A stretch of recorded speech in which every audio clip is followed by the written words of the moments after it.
is everybody this evening?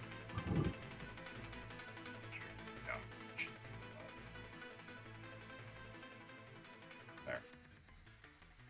So I have something cool I want to show off.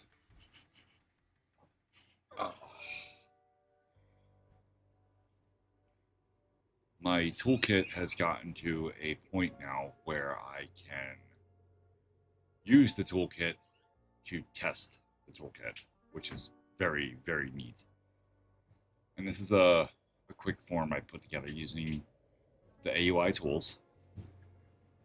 And while this doesn't do a lot, it actually performs a function I needed it to perform so that I could finish fixing things. Yeah.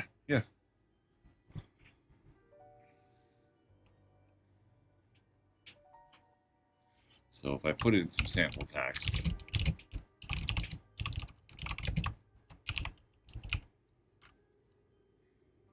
I can click this and it tells me the length of the text, which is 24 characters, including spaces. Spaces count as one character, I believe. Let's test that. Evac simple. The length is 19. Space, the length, it's 20. So yeah, spaces are one character. Now, it does not handle pressing enter yet to insert line breaks.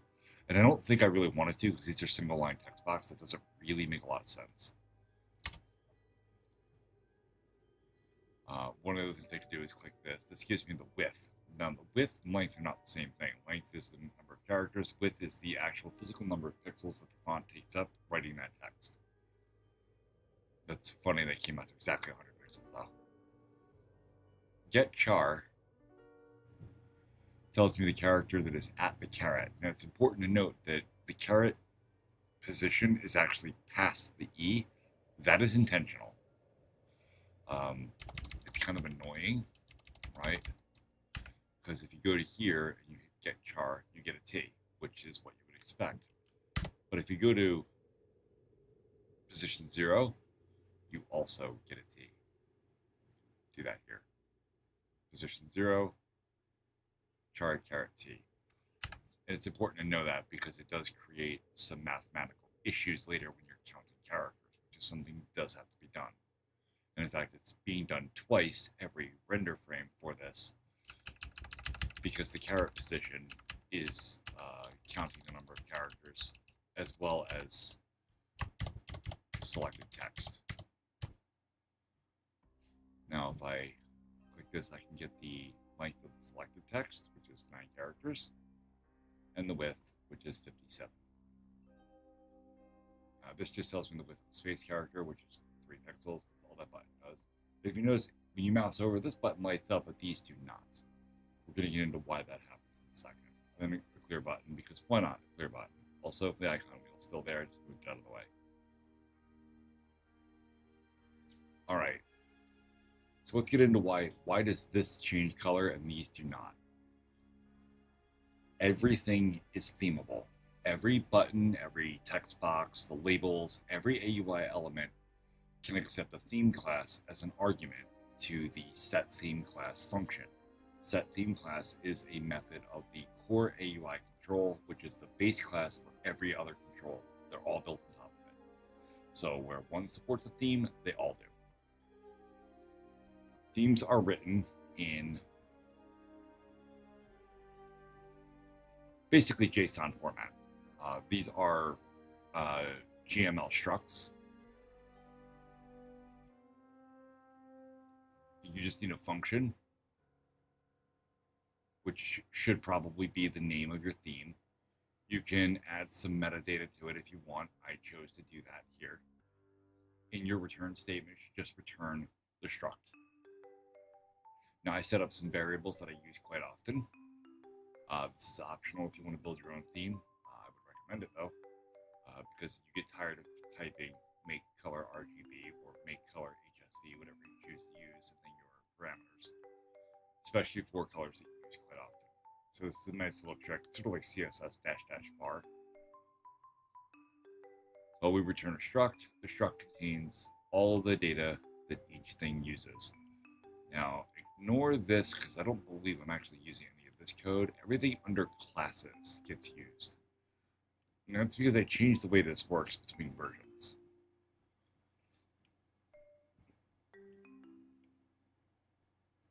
Now I named the classes after the type of object that they are. So this is for AUI Windows. This is for the AUI Ghost. It doesn't exist yet. It was something I was working on that was horribly broken. We'll revisit that later. The inventory, which is just an AUI window with a container in it. So this is an actual class. Title bar, which is an actual class, similar to the way HTML class equals works out too. Inventory header, same business. Icon, this is for the AUI icon object. But again, I set it as just a class name so that I didn't get lost while I was, as this theme gets bigger and bigger. Button, button green, button blue, and button hover. And you see that's where we have this background color of gold, which is what this does. Now, the reason this one does it and the other ones don't is because this is the only one I set up to do it. I wanted to demonstrate the functionality, but there was no reason for me to add it to all of the buttons. I just wanted to make sure it was working. And what we do is we go to our listeners right here. And I know this is a little bit obtuse, but bear with me. I created a button get space width, the name of the variable. That is right here. This is where I create the button. And I add positional data and the label for the button. I set its theme class to button green. It's green.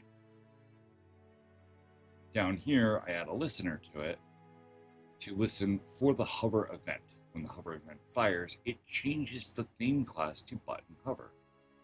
And then when the mouse hovers out, it changes it back to button green. It is a visual hack. And it's no different than what you do with CSS selectors. Just a little bit more verbose about it. This is the way we used to do it back in the day, in the days of DHTML, which isn't a thing anymore. At least not really. Nobody writes it like that anymore. Where we used to use JavaScript functions to image swap the background of table cells to make it look like it was doing something when you moused over it. So when the event hover fires, we switch to button hover class, and then when it hovers out, we switch back to button green, and it gives the appearance of mouse hover event, which may or may not be something that you need. I thought it'd be cool to add, and it was doable to add. Like, this isn't a primary function of the AUI toolkit, but being able to detect mouse over and mouse out might be important for control. I mean, again, I'm not in charge of how this is going to be utilized. I'm just making the toolkit. That being said, setting themes is something you can also do, so I just combined the two things to illustrate a singular functionality of the event listeners firing functions to do something interesting with the class. Likewise, this is a text box that you actually can't do anything with. It is set to immutable, which is another function. I had to add holding backspace to delete things. That's not a thing it does right now. That's doing some weird stuff. Oh, that's... it's not supposed to do that. That's cool, I found a bug.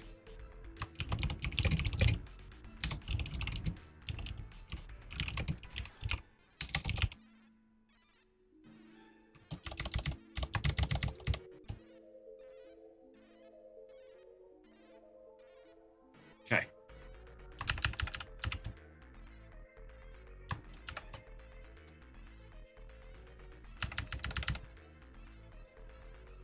All right. Close that up. Now I'm actually going to give the text box a little bit of a break. That is a lot of really complicated code. Like just to go over some of it. I was working on this a lot last night.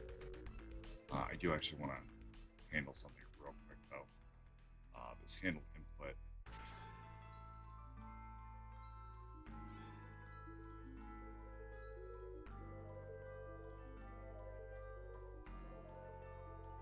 is focused and is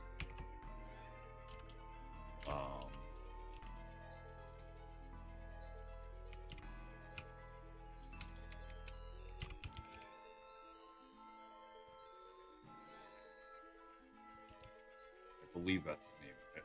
Let me just check my variable names. Okay, yep.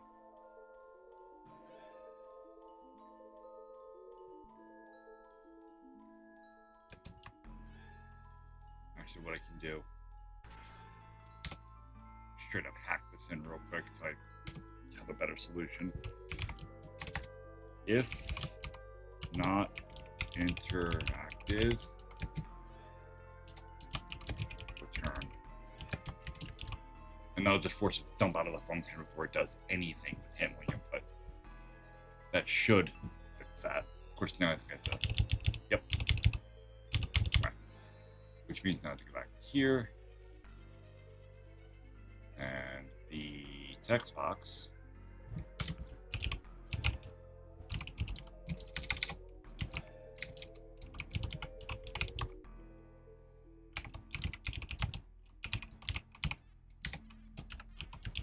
Just set it to interactive. A little bit of an oversight. It doesn't defocus correctly. To fix that input. Where you have to be able to drop focus from the thing. Once it acquires focus, it doesn't lose focus, so all of the key presses go into it. We can do that. Oh, it doesn't.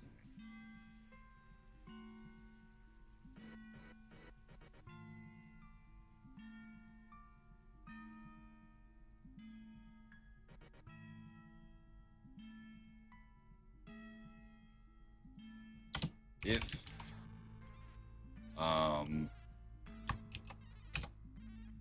do I have RPO? I do have RPOS. Okay. So now I need check this out. Var MPOS, which is mouse position, is new AUI vector 2. We've got ads. Got ads. Got it already.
That's better. Okay. Now focus the zone focuses correctly. I don't want to spend too much time on that though. We got another thing to go. Let me get my face out of the way here. I'm gonna actually write some code and you can see it. let's go to here. We're going to go, this is another interactive control. This is something I did prototype for in a previous version of AUI. And I was really happy with the way it worked out. Now if we can find new script, that'd be great. New script. It's called AUI knob. Get your mind out of the gutter. Not that kind of knob.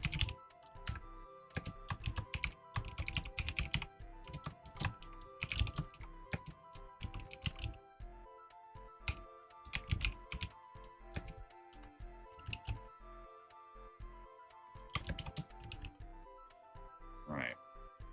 And this is a knob like a radio knob. It is round and you spin it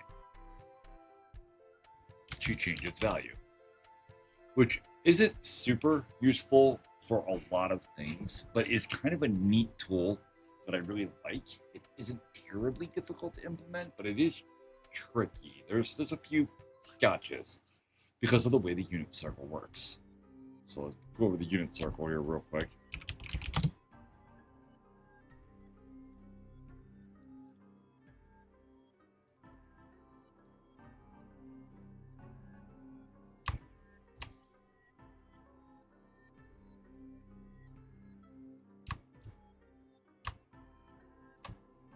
The unit circle starts counting in the rightmost position here at 0. This is 90. This is 180. And this is 270. Okay, now this isn't a game maker thing, but that is a terrible 0. I'm going to try that one more time real quick. That's a little better. Okay. Obviously, this is 45. And so on. Okay. This isn't a game maker thing or game engine thing or a video game thing. This is a mathematician thing. I've spent all morning learning trigonometry. Ask my wife. It was a busy day of me watching YouTube videos. And this is how it's done. The unit circle is exactly 1 r, or the radius is 1. So it's circumference is 2 pi r. I believe, no, it's, what is it? Circumference is the diameter times pi. So yeah, the diameter is 2r, right? So it's pi r squared. I think I'm doing that wrong. Am I doing that wrong, hon? Circumference is pi r squared. Okay, yeah, it is. Okay, it's pi r squared. I want to put out incorrect information here. Okay.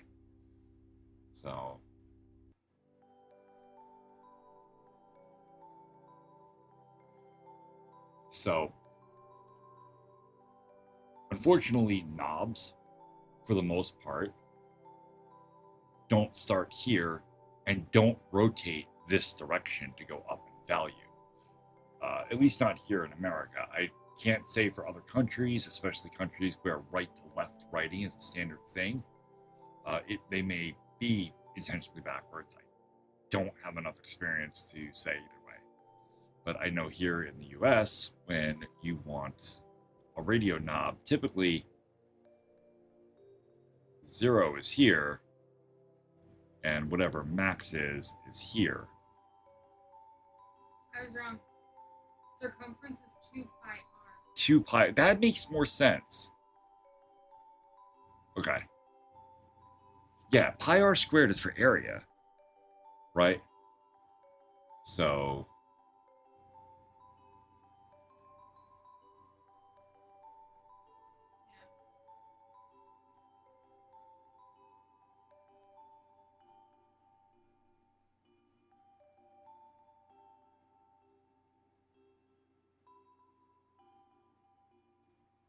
and then this is for area. These aren't really important things, but they're on screen, so I want to label them. All right. And anyway, so you would typically start here. There's usually a little like thumb knob or indicator of some sort here at 0. And as you turn the knob this way, it increases in amplitude, for like a volume meter. Okay. And this is like dial-based potentiometers, basically is what this says. So they don't start here; they start over here, and they rotate in the other direction, which is less of an issue than you'd think. You really just have to multiply the value of the current rotation by -1, and it will invert it, which is nice. But you still have to move the drag position from here. So I'll move that over here for now. So what we're gonna do is we're gonna define some variables to help us understand where the knob begins and ends. So we're gonna say, start position, and this is we're gonna say. This is at like where is my? I'm gonna look at a real unit circle, so I have an idea of degrees. We'll start at 240 degrees.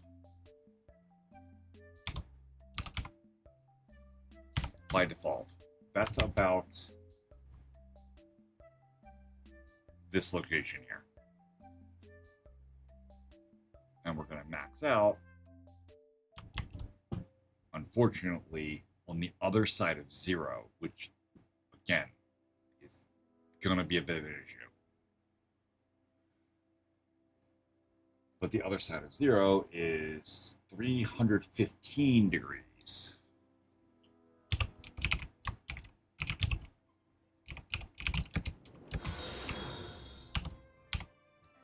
Hello, hello, whoever just joined. I didn't get to see the alert, unfortunately. I'm sorry.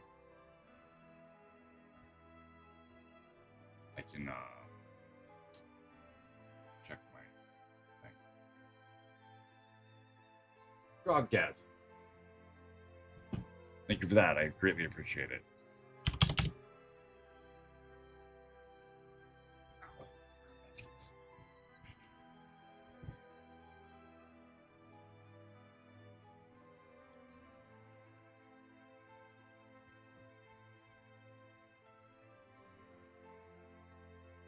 Oh, cool, man. Cool. Yeah, we're I am working on a GUI building toolkit for GameMaker, and since you clearly know GameMaker to some degree or another, based on your comment there, GameMaker is in serious need of real like GUI building frameworks.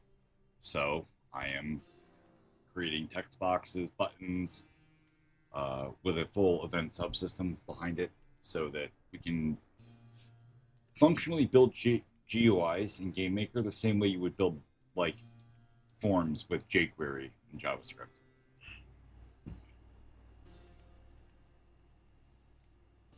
So that it looks something like that, where you can just create your object, add a listener to it with an event, a function, and it just fires the function whenever you hit the button.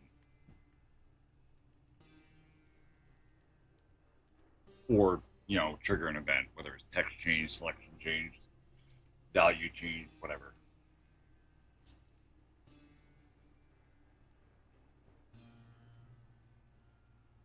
Cool, man.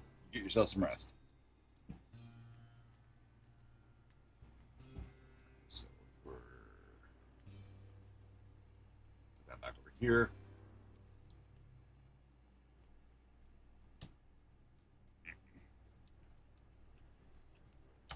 We're going to do handle input.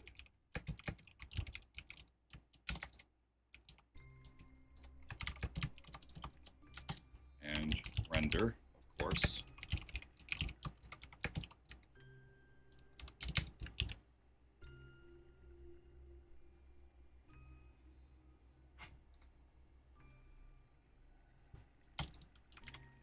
All right.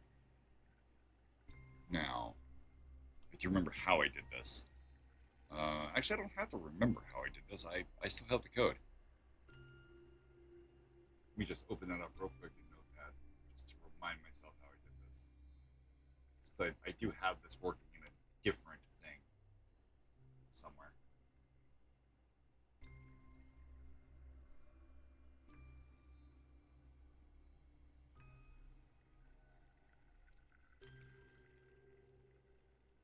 Here, it's here.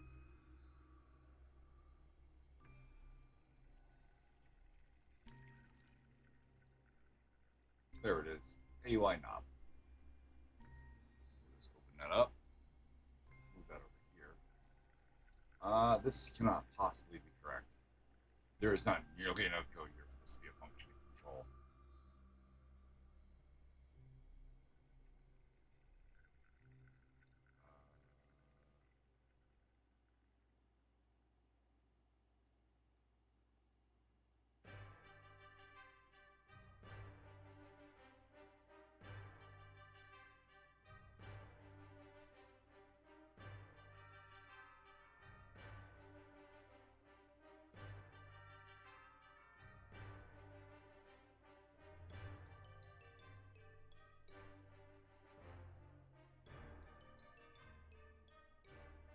No, that can't be right.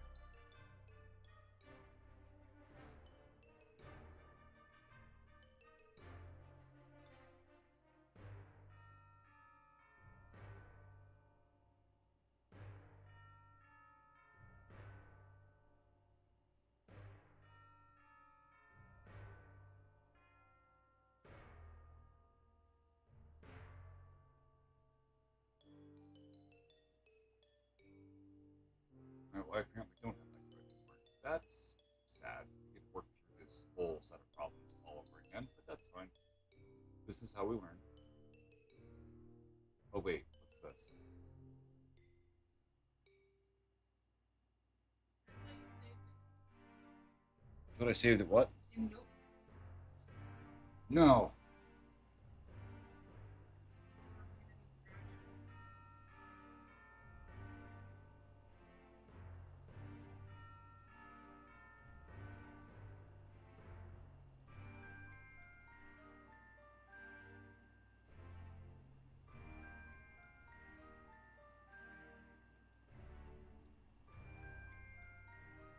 I found something in my directory structure. I'm not sure what it is, so I rooted through it. There's a whole lot of here.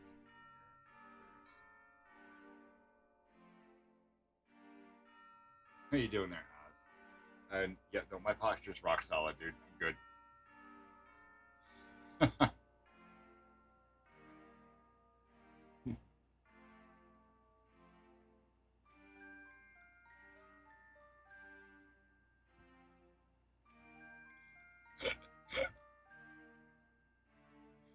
I gotta ask, how many chats you get kicked out of for doing that?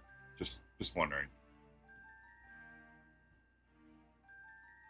Since you're on YouTube, the bulk of live streams I've seen on YouTube are not terribly intelligent, so. But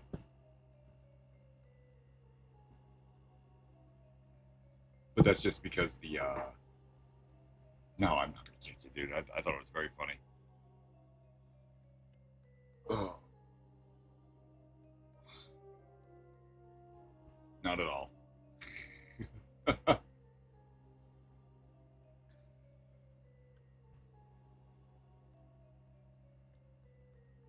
right, let's do.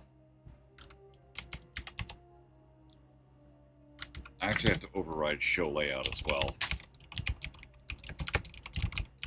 because this control is different shaped. We're actually just gonna. We need some more variables. We need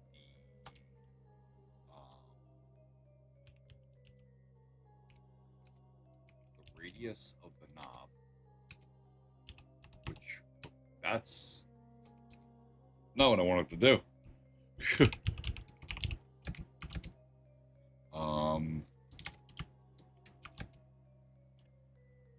Let's do 20 for now. Let's see what we get, and we'll size it up as we need to.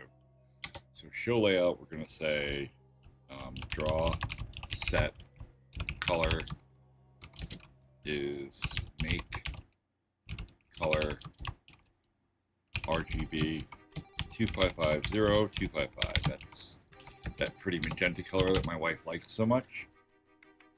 And then we'll do draw circle, and what is that? That should take the X and Y coordinates of the thing. So that's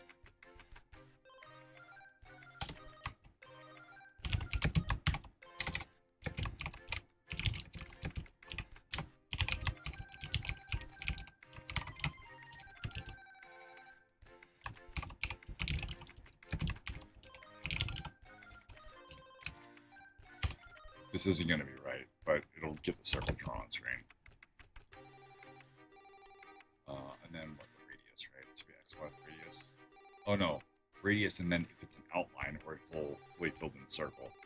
So we can the radius that we supplied as a state variable. And then we'll say true from the outline. Let's just do it outline. Why are you mad? Because you need a comma there. Okay. Now we'll say if AUI show layout show layout. Alright, we go back to our window manager. We're going to write the helper function, the factory function to create this object. Static create knob equals it's X, it's Y, it's radius.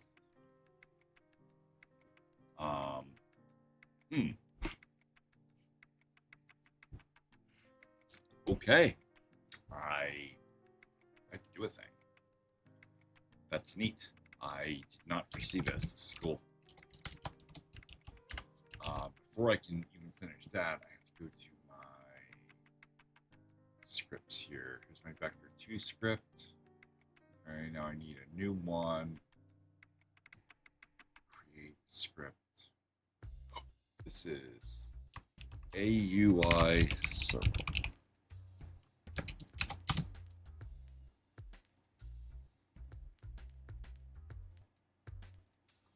It's actually gamemaker. It does look a lot like JavaScript, though. The syntax is very similar, and actually a lot of the function names are called the same thing.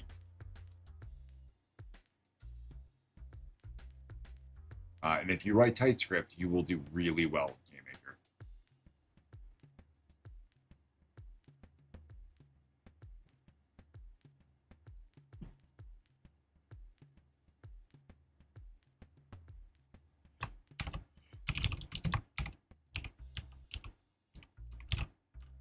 And this will inherit from AUI vector2.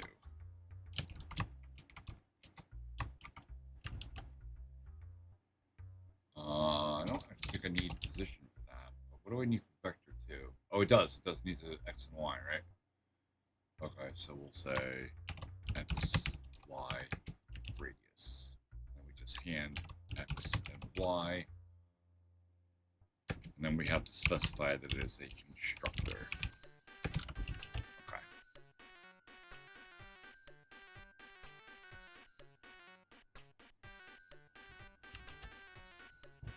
All right.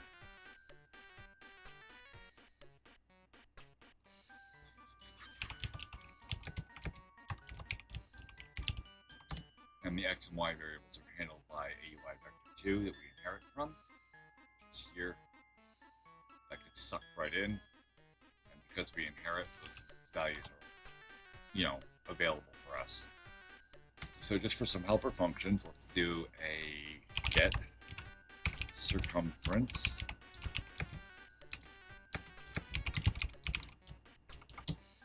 I really have to remember to use my snake casing because I want to type everything like it's I'm still writing Perl.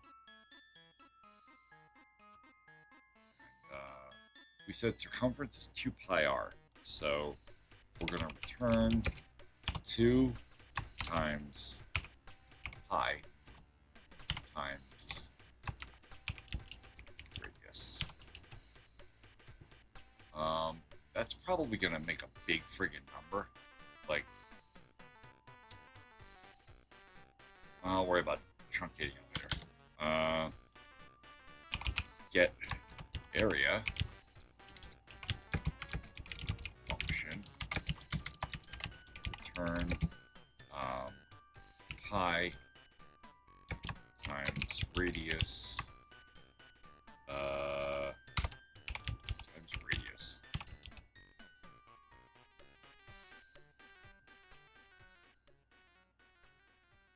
You could write this like this, right? Because the property is pi r squared. You could say power radius comma 2, right? And that would do the same thing. But this invokes a whole bunch of extra code that has to run. You're squaring it, which is the thing times itself.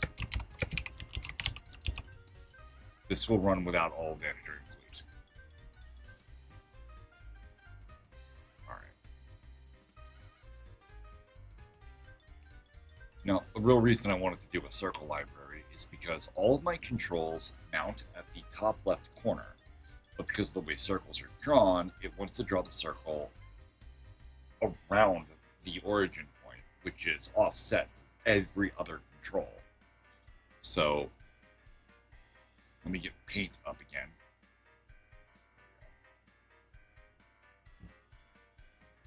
Here's our circle, right? Here's our circle knob. If we take a square and just draw it around it. Okay, this is what the control will look like in code.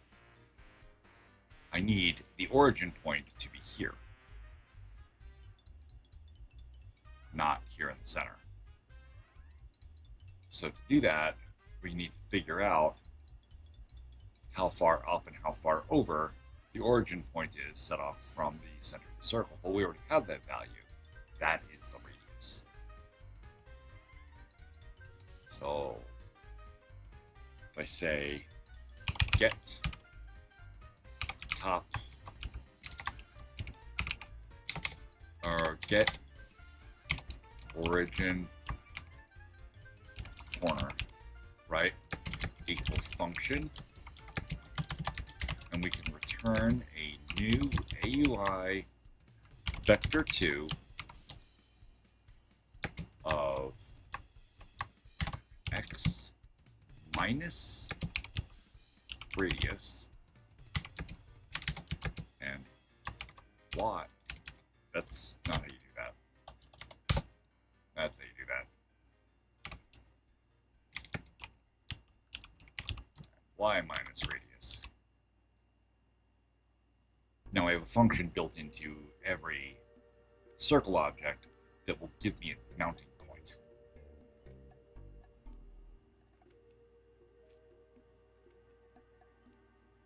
So now I can come back over to the knob, right? And for here, I want to say var circle equals new AUI circle,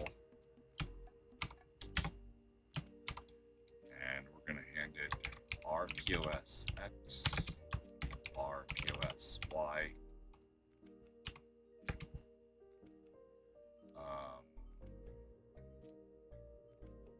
Yeah, that'll be fine.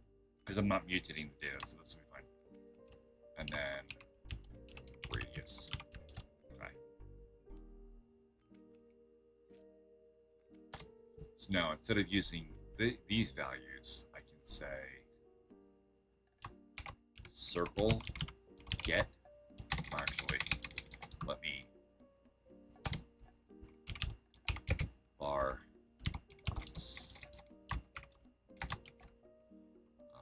origin.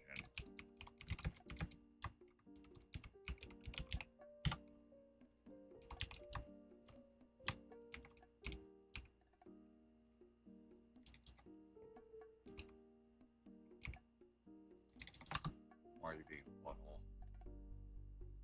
Get origin corner.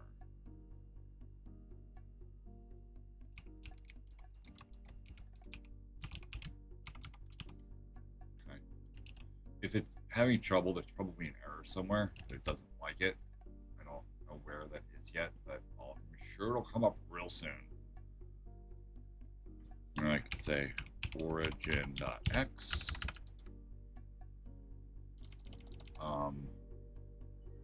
I'm wrong.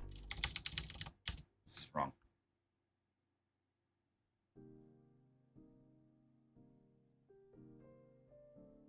I'm thinking about it backwards.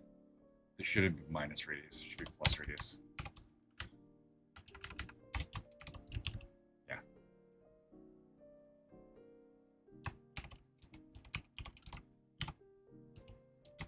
X. Origin Y.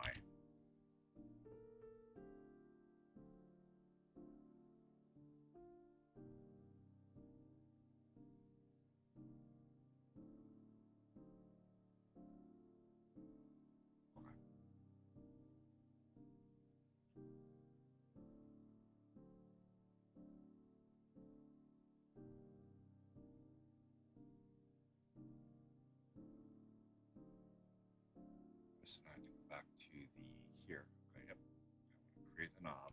Say var. Oh, but wait a minute. Do I want to, with all other inputs, I provide a new AUI box for the positional data. I wanted to do that with the knob as well.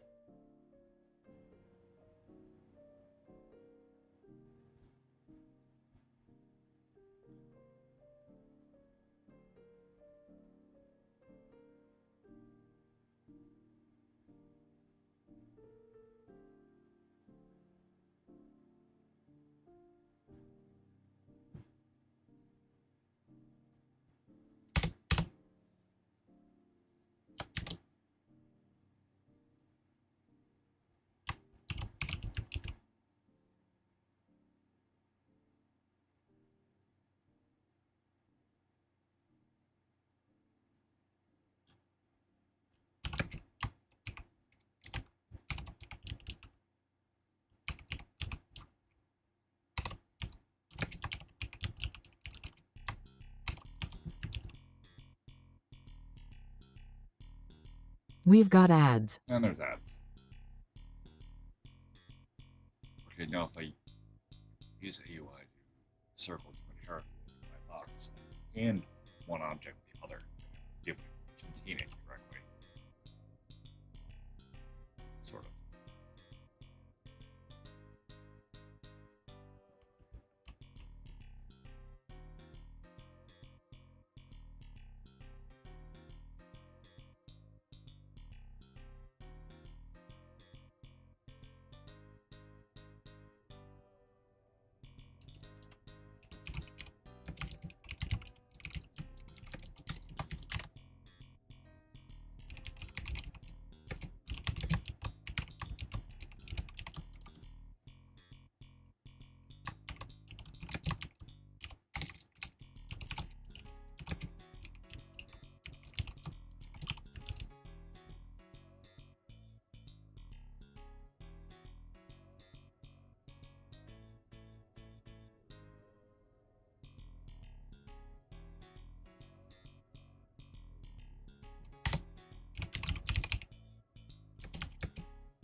Really don't like that because I don't feel like this accurately resembles a circle. It resembles a circle the way I'm using it, which feels wrong.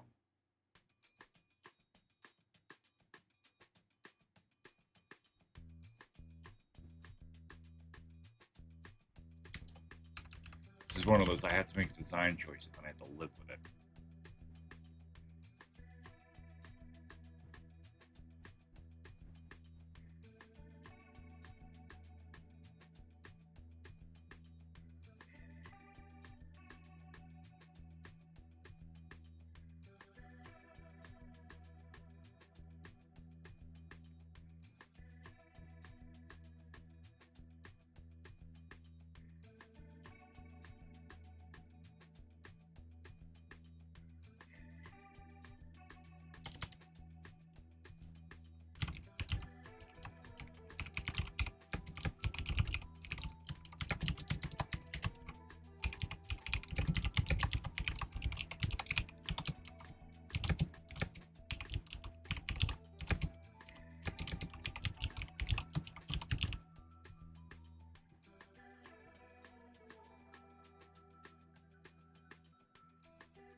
don't like calling it center either, because center is really ambiguous. We're going to call it origin. All right.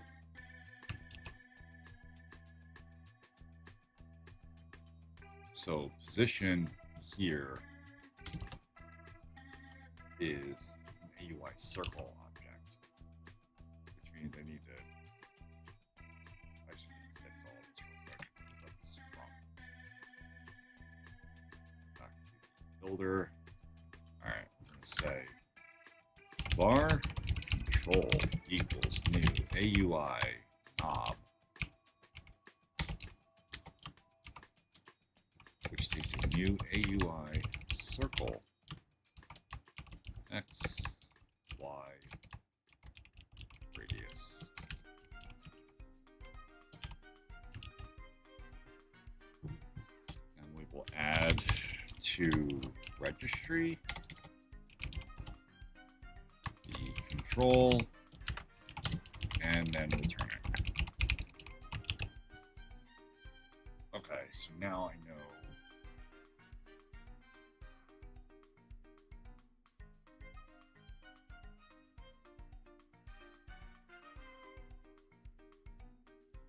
I know that the POS variable in the knob is my circle object. So if I want the origin point, I can say,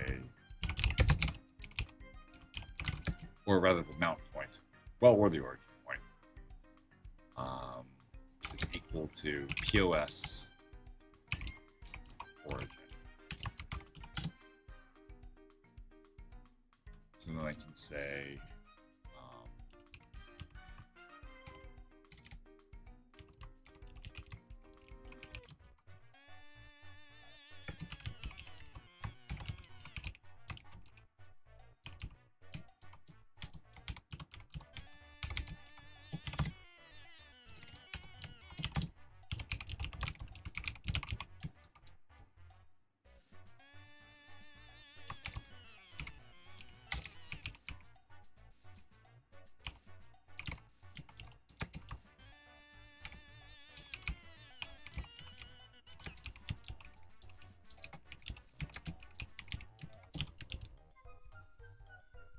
all right.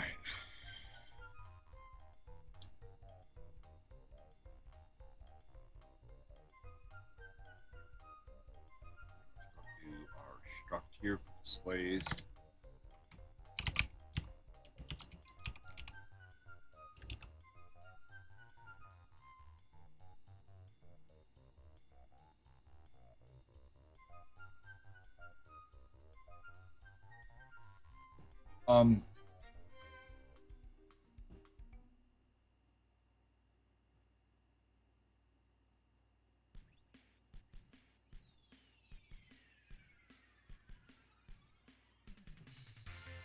I'm not sure what you're trying to say.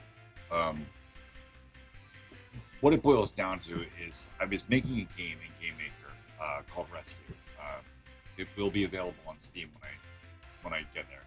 No worries, I'm parsing it right now. And I got to a point in the game where I wanted to make an options menu where players could select different, like how you wanted to control the character, because it's 1 or 2 player local co-op, right? And if you're like me, doing one of these bad boys, and having an easy way to switch between keyboard and controller in a 2-player game isn't as easy as just picking up a different device and detecting that it's being played with, because I don't know what character belongs to, right? So I needed to set up an options menu to do that, which then I started getting into the draw GUI functions of GameMaker, and there is no help, none at all. Like, it's like using OpenGL natively, which is kind of cool, but it's really overwhelming and is definitely exploitable, right? I was like, I want something more like C# Windows Forms, where I can just call an object, position the object, and then attach events to the object so that when things change, functions will fire that fix the state of everything, and I know what it's doing. So, functionally that is what I'm doing. But it's kind of ass backwards, right? Because I'm using a really high level language to write really low level code, and it's not going to be great when it's done. I'm a little afraid it's going to be slow, but it's been doing really well actually. Like all of my, unless I accidentally run a loop forever, it performs really well. Actually, I'm actually kind of impressed. Considering this is the first time I've ever tried to do anything this absolutely gargantuan.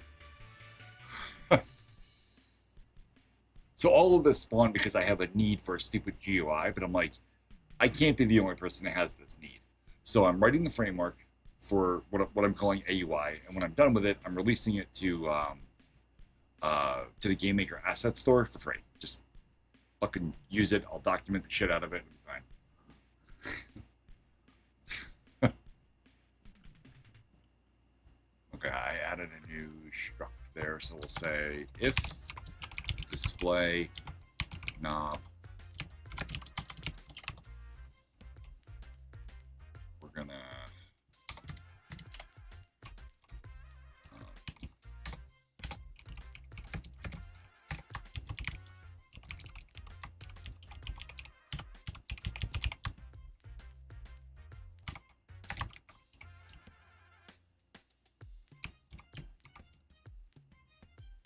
I don't know, X and Y. I always struggle with this. We'll put it in the bottom corner. Window get width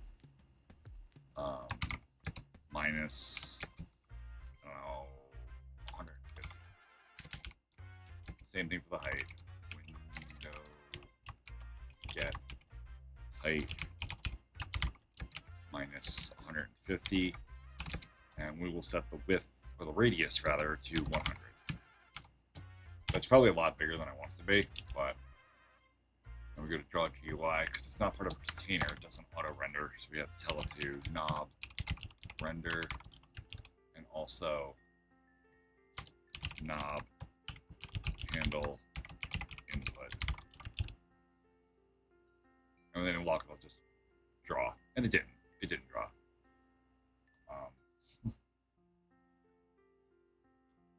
This is one of the neater controls I've made. This is what I call the icon wheel.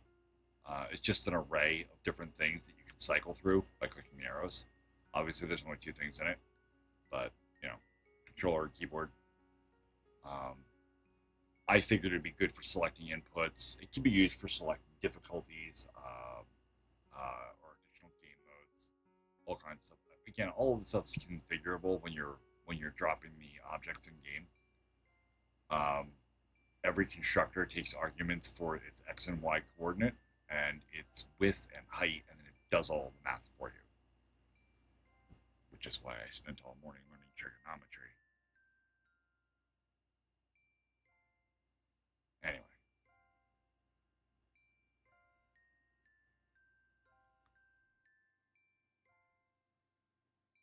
Okay, if that circle didn't render, where the hell did it go?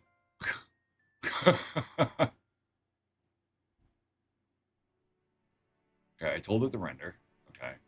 We have display.knob. Display.knob. Okay, it's true. That's good. So it's running. It's just, oh, I know what the problem is, I think.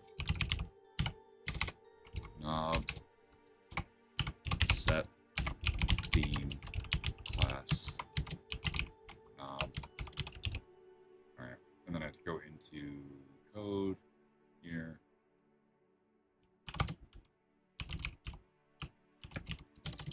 Just to have something there. Still didn't render it. Okay. Returns the control.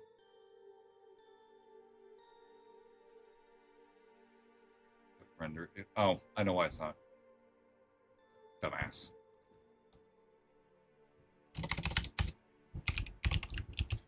Alright, we'll turn show layout on, and bang! There's a knob circle. Okay, cool. That's a lot smaller than I wanted it to be. I thought it would be bigger than that. Because they said, oh, I'm so dumb. I just really gotta do math a lot well. We're good. Make width 50.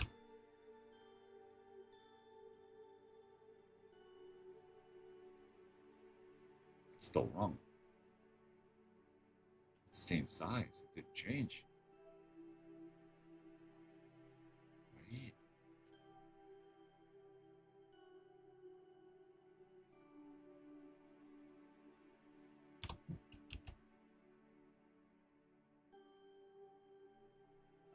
Yeah, the knob's not changing size. Okay, something's wrong.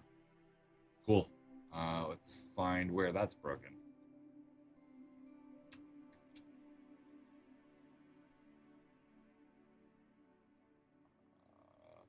Radius. That's why the radius is 20, because I specifically set it as 20.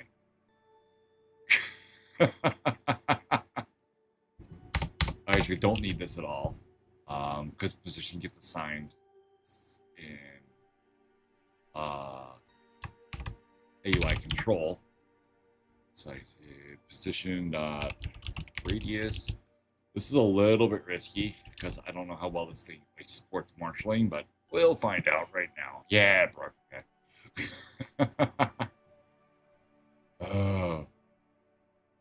Draw a circle. Origin X, origin Y.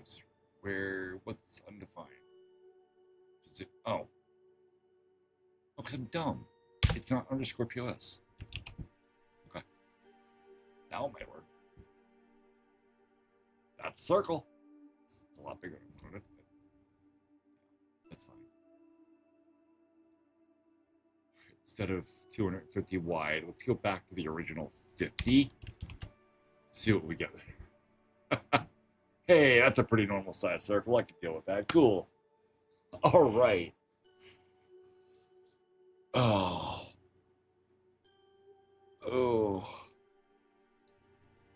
All right.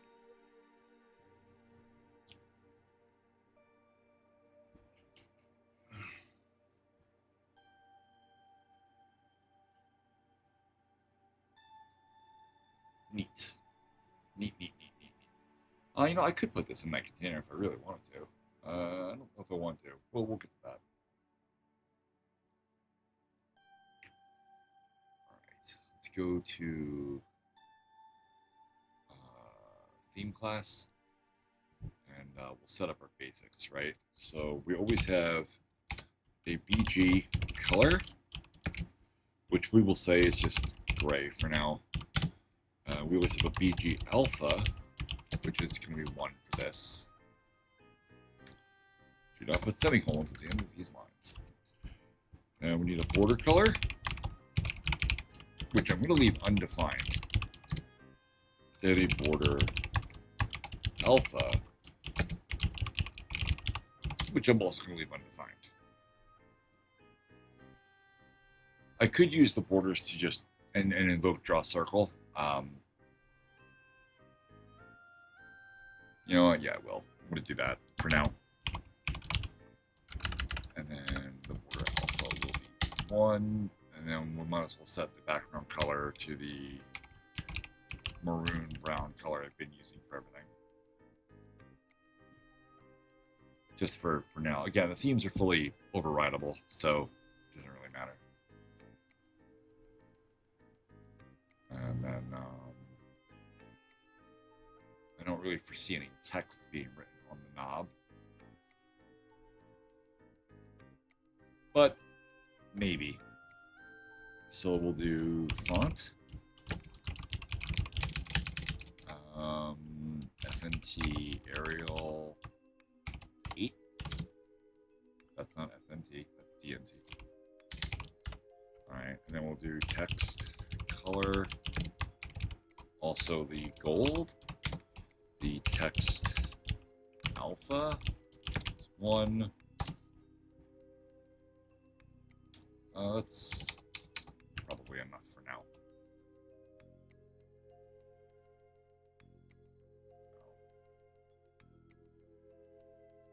Where's my knob? Okay. Back here in render.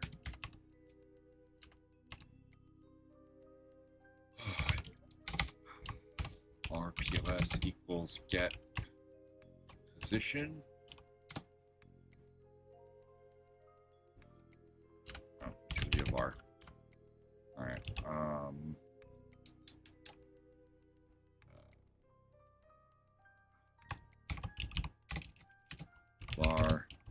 skin equals get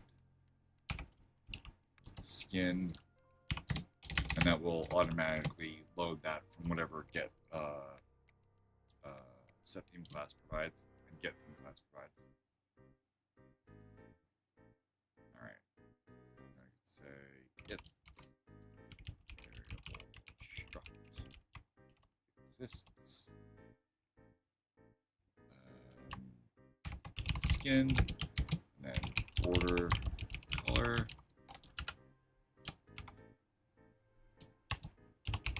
draw set color, skin. Wow, I'm doing really bad with my keyboard today. Skin.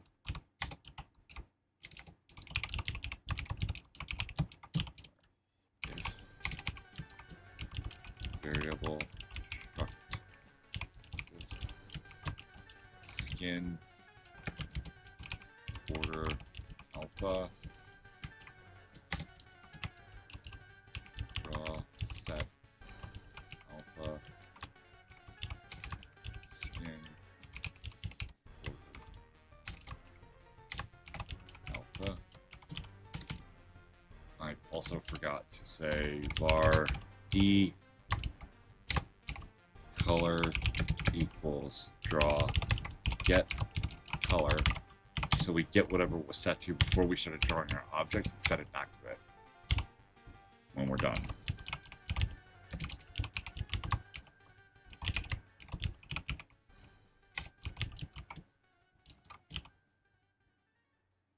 And then var d font equals draw get font. Okay.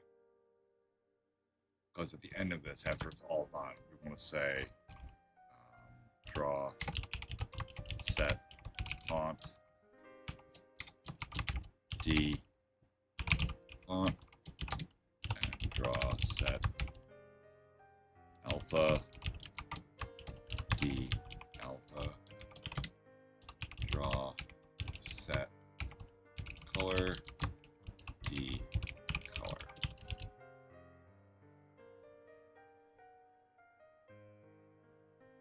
All right.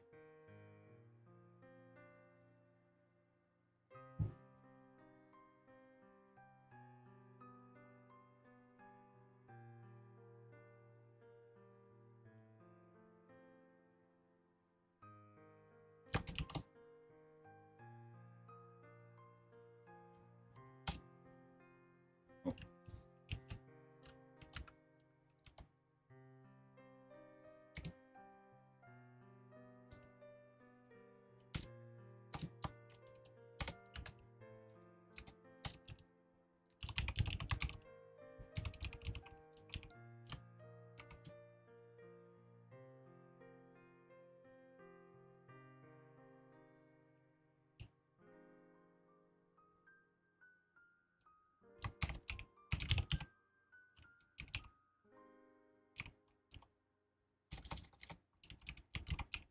No.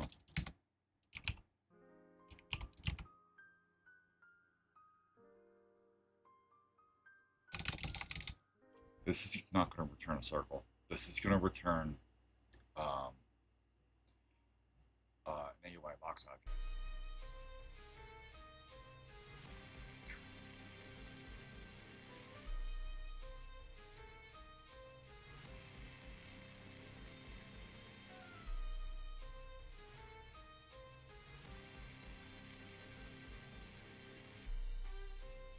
Yeah, this returns an AUI box.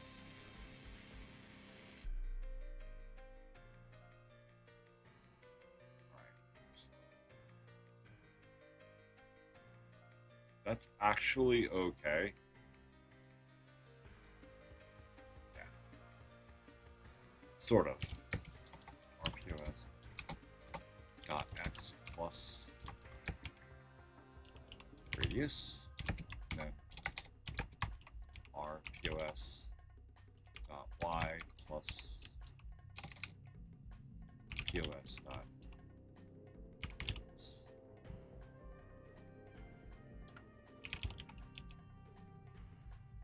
I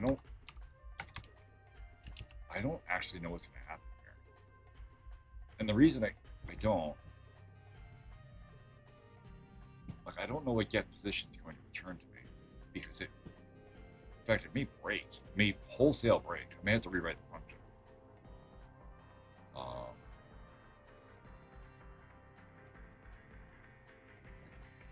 can you find it?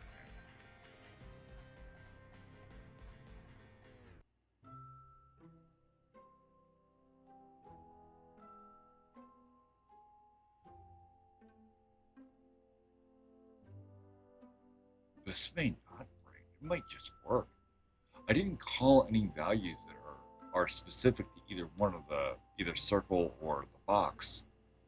I only use x and y, which those variables are in both because they're in vector 2, which everything inherits from.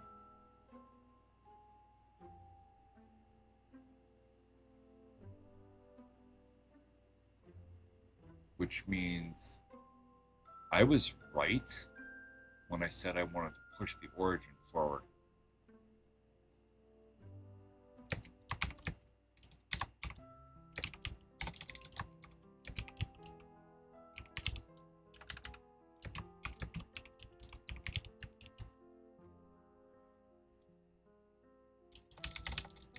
And now I don't actually need mount point at all because I can just use x and y.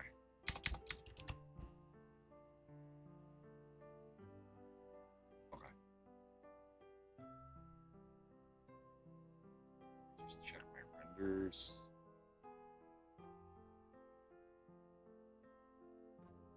Yeah, this still calls origin, which is fine. That's still a method.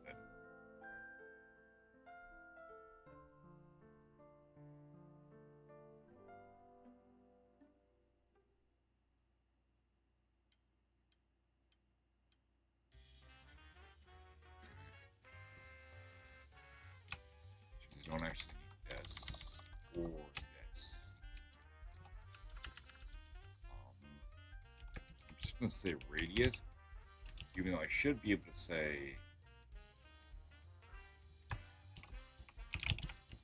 I should be able to say that. By the time it gets to here, it should be a circle object. Get position. It's going to fire recursively. It starts with itself.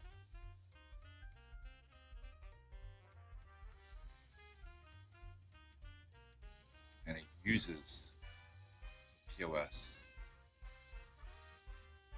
to make a copy of itself. POS is an AUI circle in every other thing in my box, but still should be fine.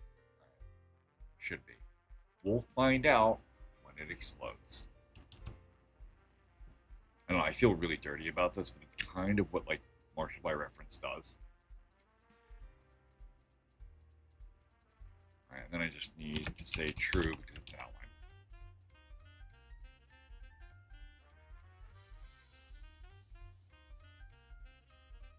Alright, I just need to turn show layout off because I don't want that pink line.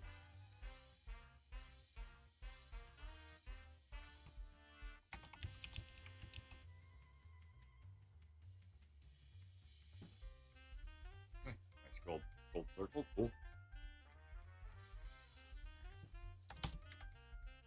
If variable struct exists, skin,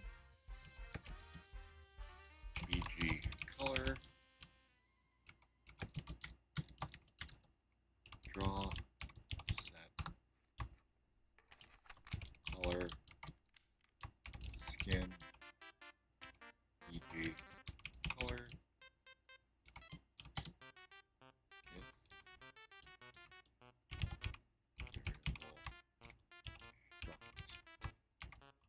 exists, skin, e.g. alpha,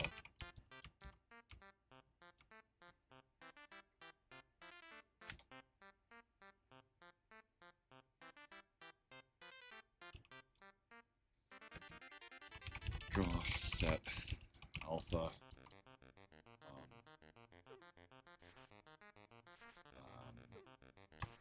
skin alpha or PG alpha, and then we will draw a circle RQS X, RQS Y, RQS radius, and false. But I'm still doing this slightly wrong.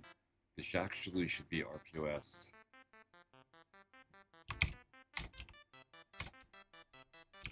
origin.x, because that gives me the true circle origin. X and Y are the mounting points.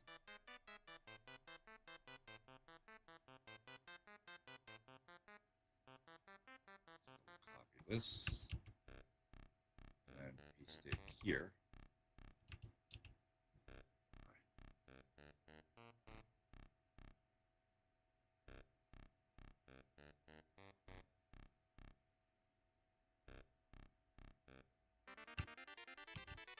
And also here for show layout. No. Unknown object dot y on set. Reading. We've got ads. Ads.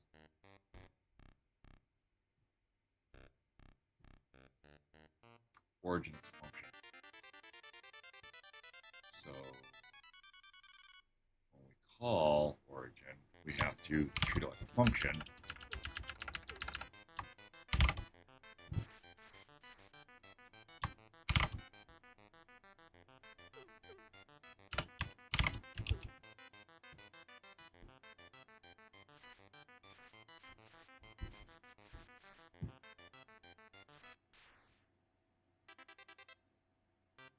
There we go. Okay. We are drawing a circle. Cool. And it's actually really important to know to have that origin, not just for drawing the circle, but because when you're spinning the knob, you have to be able to detect where the mouse is in relation to the center of the circle to get the angle of this, to know how far you're going.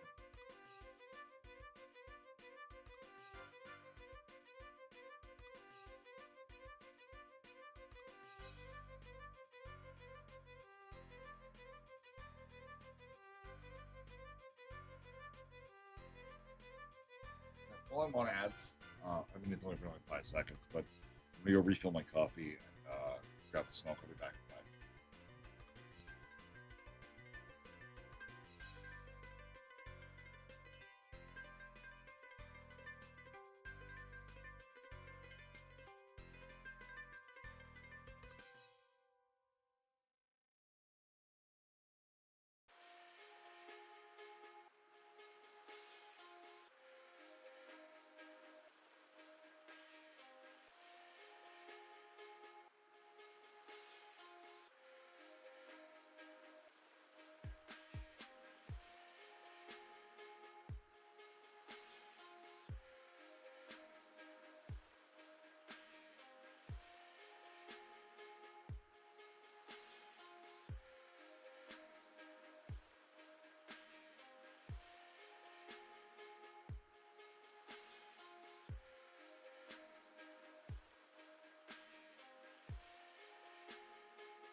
I have returned.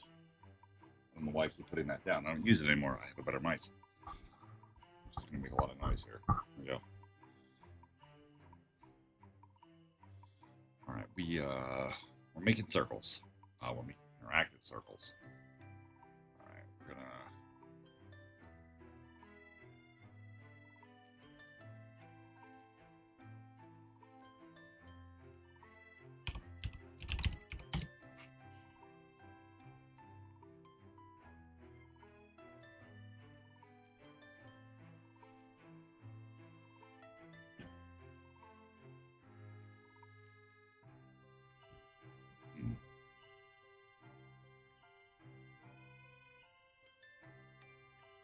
I swear I had this control working in another code base. I can't find it for the life of me. All right. That's for sure reset. Okay, we draw the color, we draw the border. That's about all we can do for right now.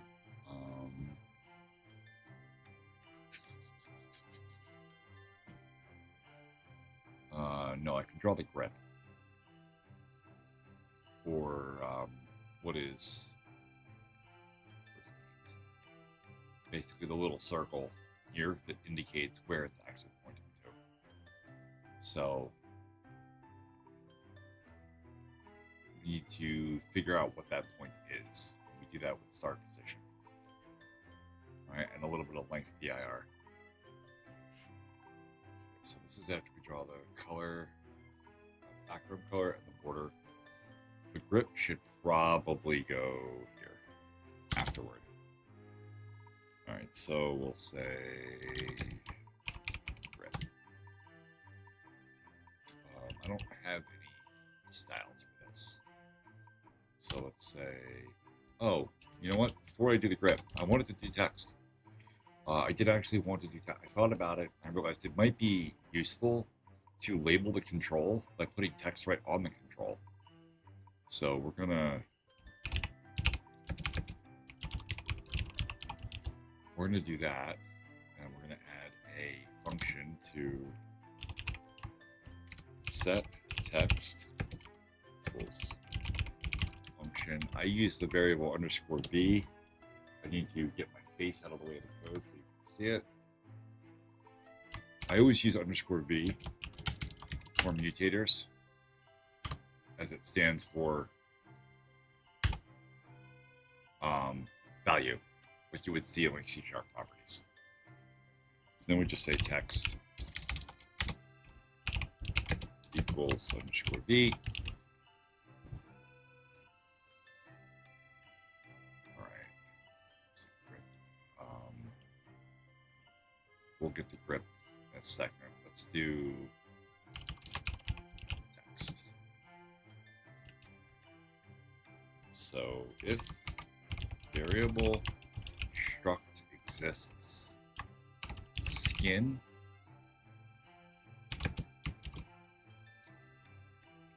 font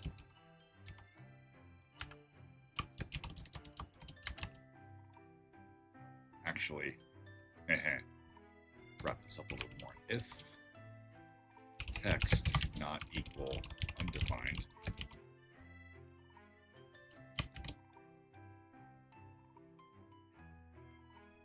do this a bit more elegantly.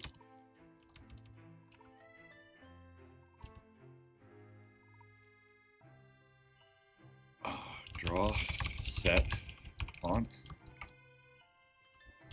skin font. If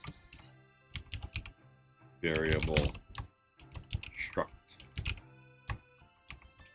exists, skin. I have food people, but I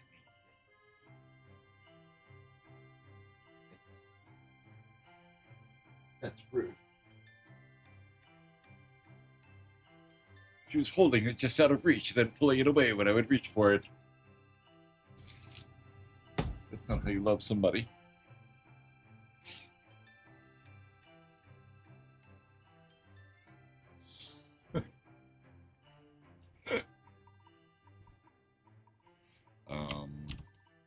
text color.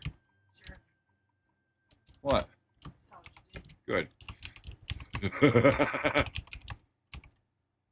Draw set color is skin color. And if variable struct exists, skin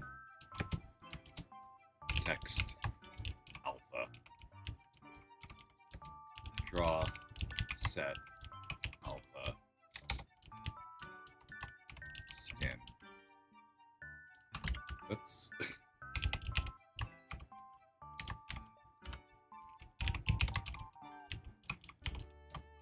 okay. Now, after all of those statements are satisfied, I can draw text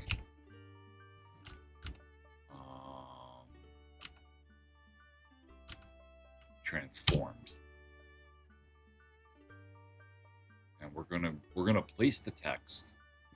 I actually have to do a little bit of a hack magic here, so we're gonna say draw set H align FA center.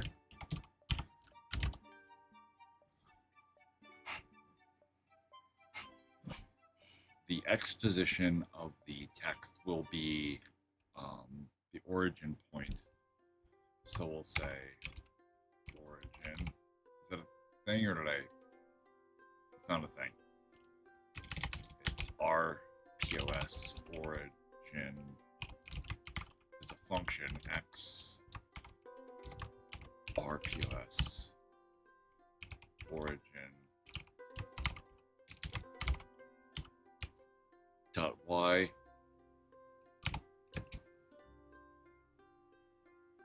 and I need the string to write, which is just text.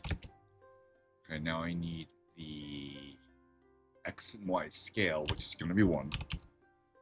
We're not scaling the text around at all. And now the angle.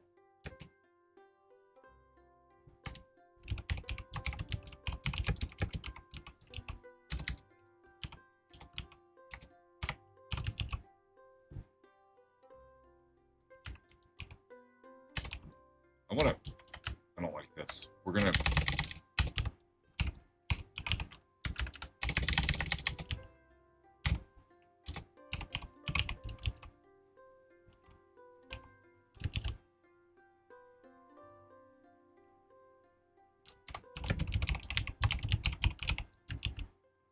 okay. That should be enough to get it rendering. Or not. Okay, what happened?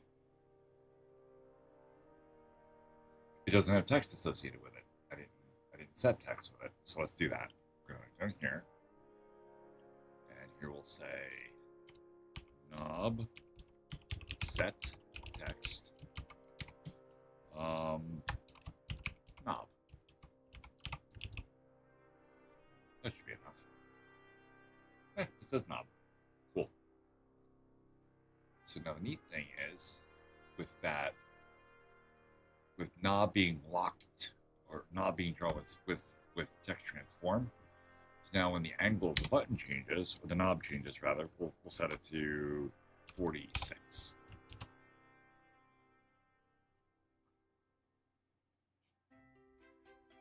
The knob. The text rotates with it. It's a little off though, and I know why that is. We're gonna fix this. We have to say draw set V align FA middle. Yeah, there we go. That's better. Now it's actually centered on the knob. That's pretty cool. Now I could print it a little lower on the knob and then rotate it around the knob. I feel like the trigger on that's going to get a lot more complicated. Not something I really want to take on just yet. Thank you. But you know, I may get ambitious later and work that out. It might be cool to be able to do some like embedded text functions, or even like draw a sprite there instead. You know, one thing at a time.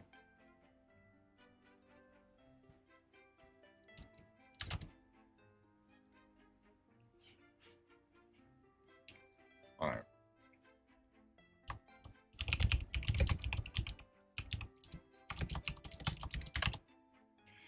Every control keeps a list of its own events. That way, you can use the IDE to probe what events are actually hookable. So we're going to do hover.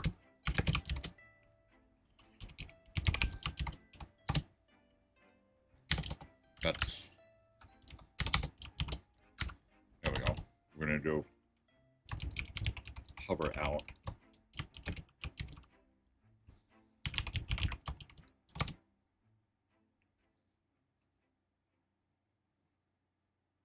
Actually, if one's leave, the other should probably be enter. All right. We're going to do value changed. That's going to be the important one.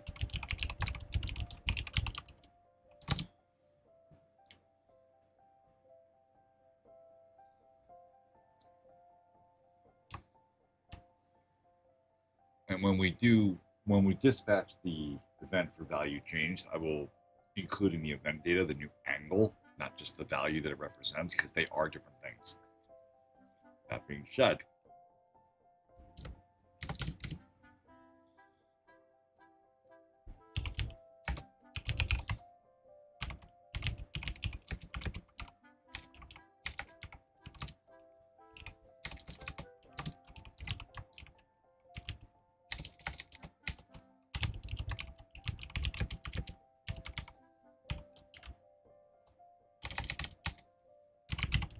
okay.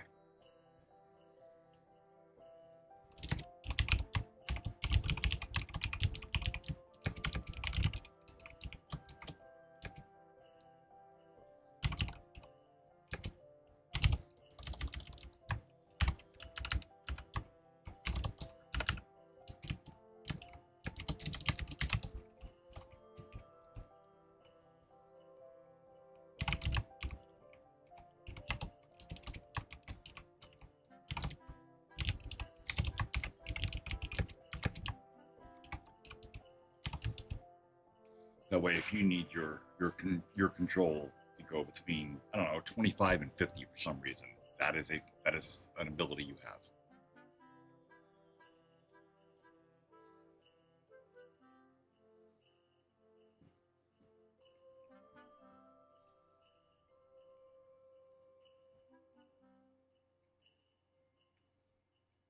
Oh, I didn't draw the graph.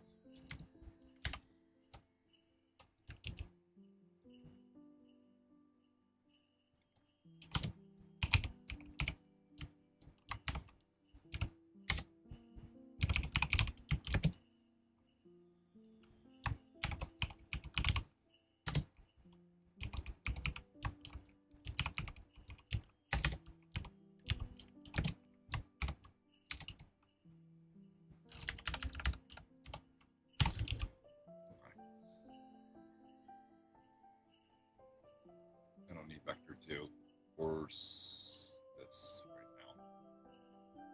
All right.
there's my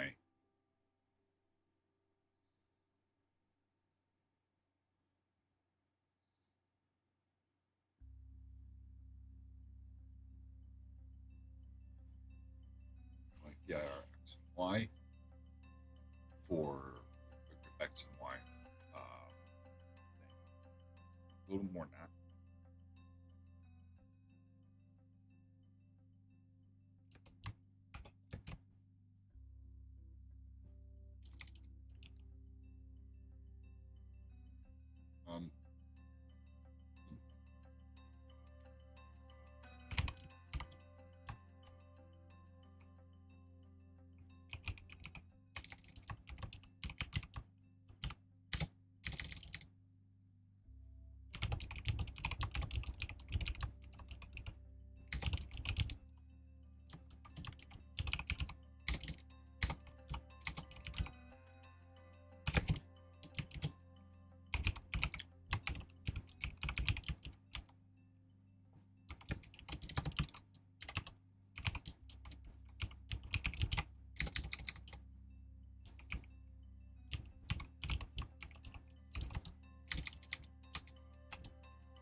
We've got ads. There's ads.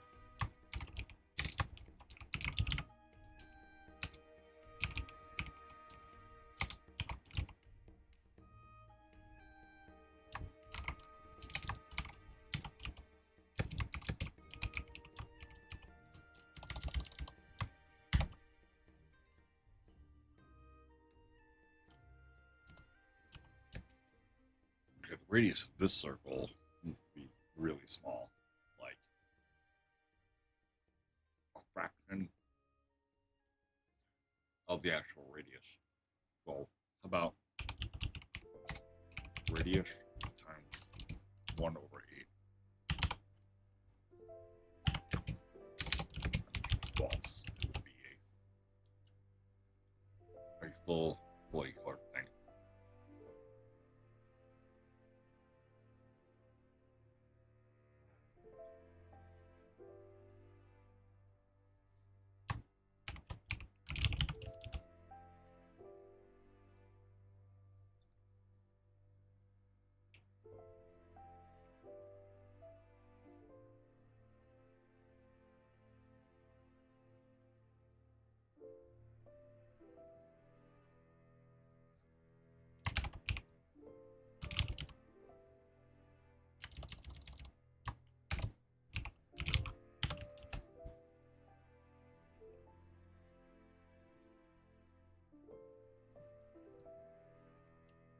That broke all sorts of shit.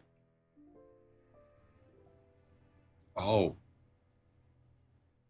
Because of the text alignment. Alright, so I have to come back down to here. Well, up here.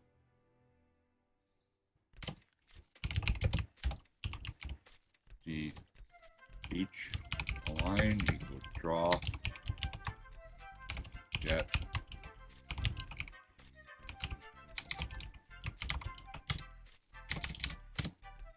var d v align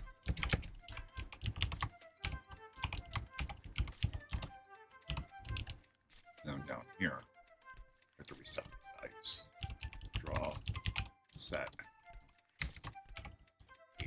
line D H line draw set V line D V line.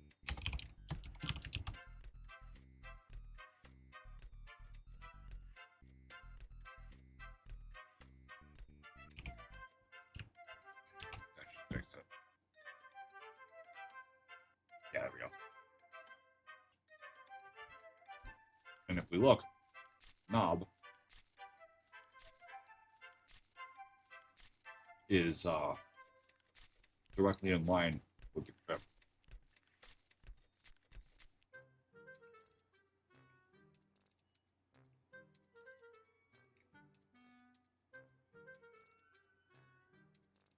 I don't really like that. I don't think. I don't know. The radius needs to be a tiny bit smaller and a little bit further away.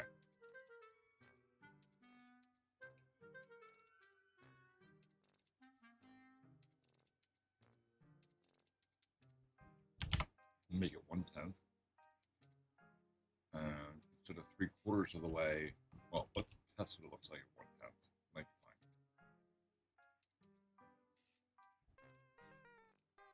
fine. Still feels weird. Feels a little too big.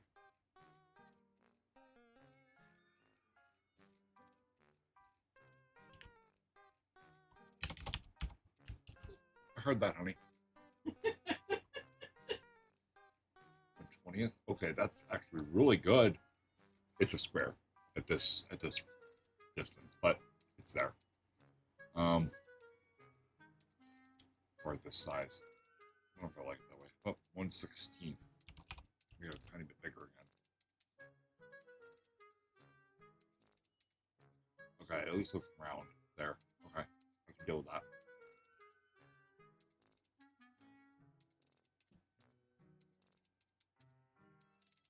Okay, now I want to set it to 7/8, which is actually closer to the edge. Yeah. Yeah, that looks good. Now I think I want the text knob to be perpendicular to the current angle.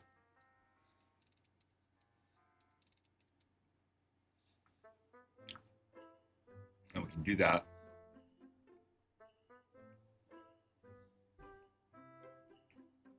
by setting the angle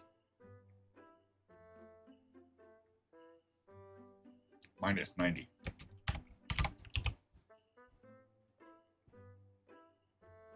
There we go.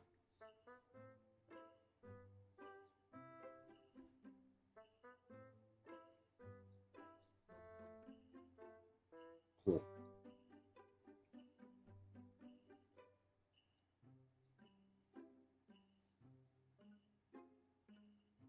Alright, there's a thing I didn't do yet though.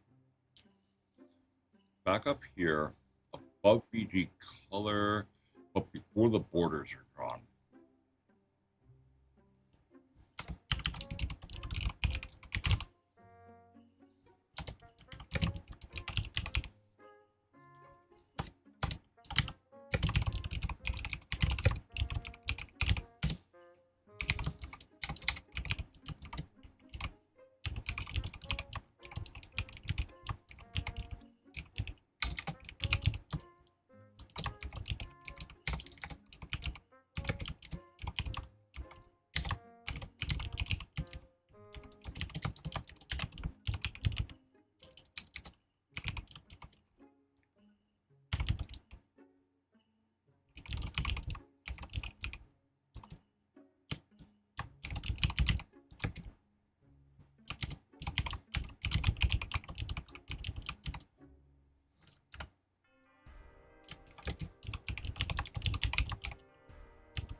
when you rotate a sprite, you rotate the sprite around its origin point.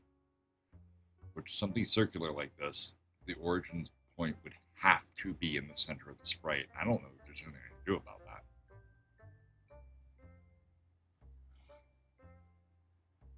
Okay.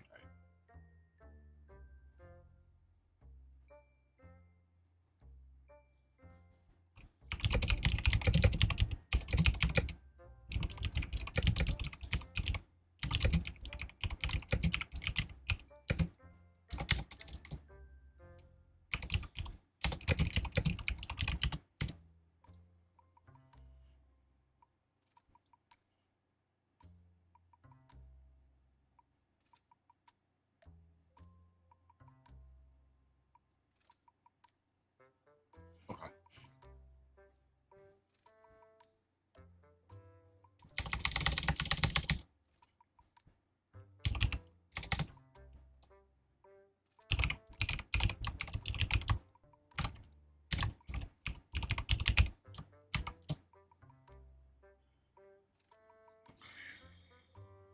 We need the index, which is the sprite to set the offset of. So that's going to be skin PG image. Now the offset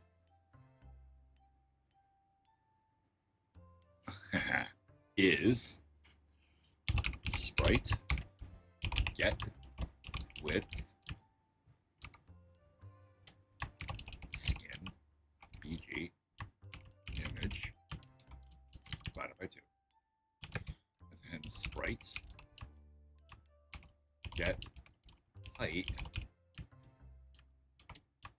skin PG image also divided by 2.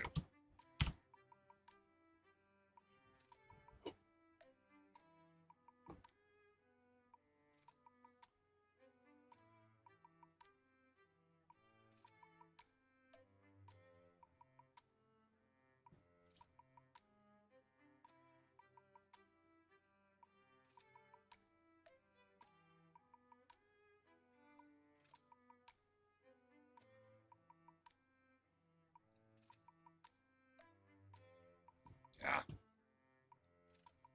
We're gonna round these numbers because this has to be real. Or it has to be an integer, rather.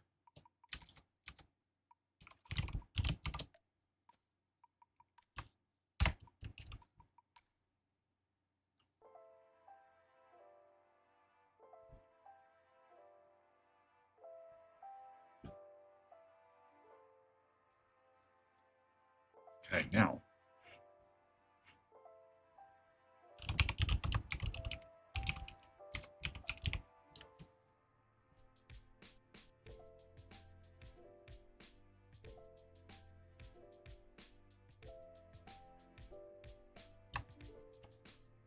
draw the sprite. First, we need is the sprite. So that's skin, PG, image,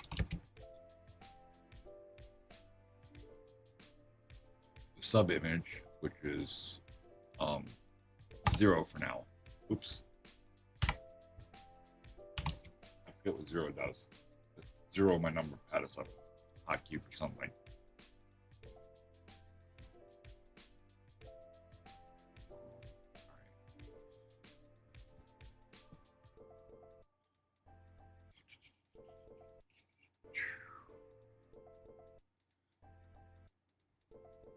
We're gonna put that in right now.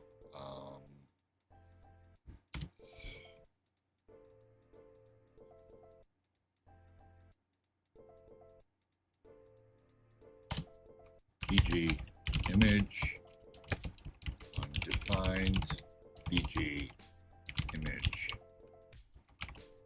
alpha undefined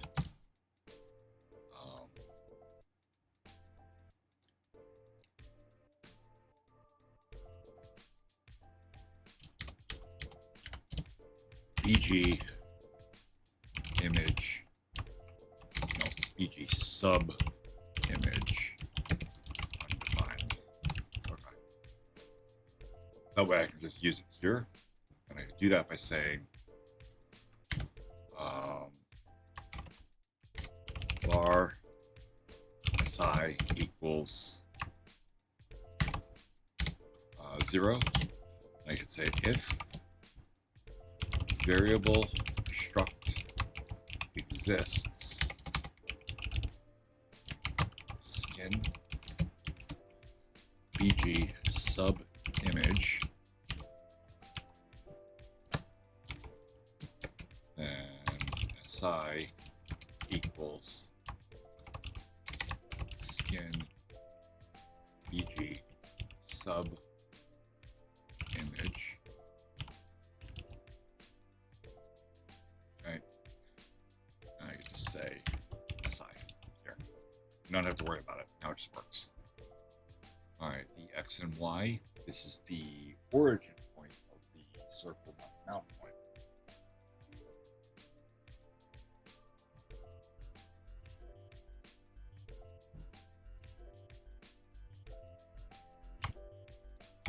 Or POS origin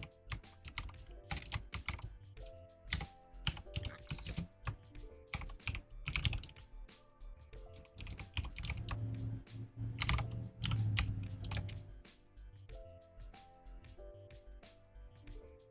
Origin y. Okay, now I need scale is always 1 because we're not messing with that.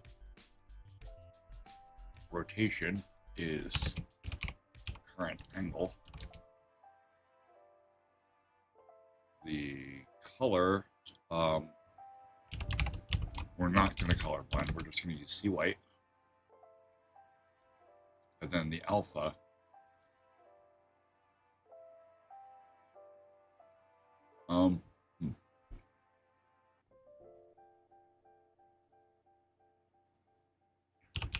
draw get alpha for now.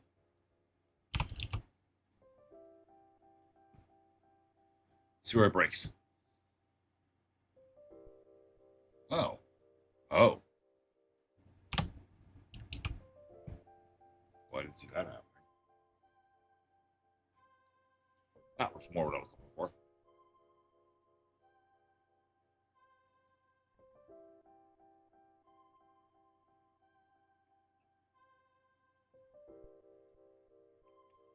Draw set alpha argument 1, incorrect type, undefined, expecting a number of YYGF. Right now by 45.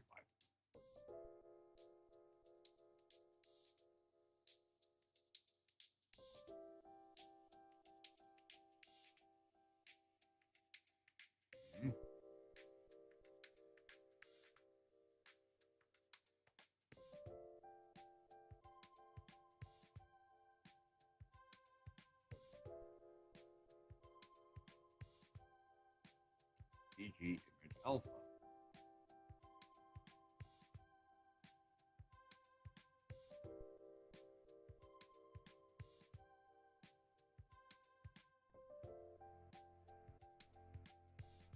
Right.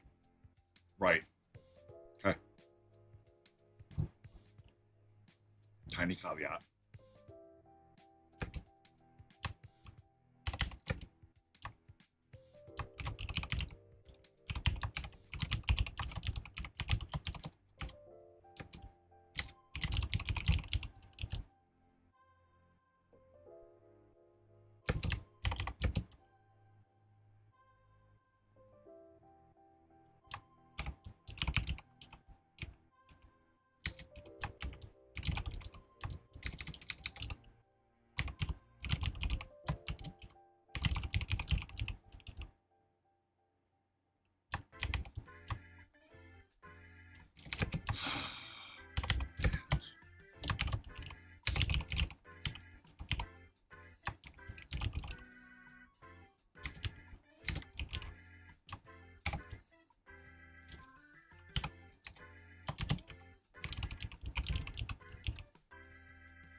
in, not set for using it. That's 44.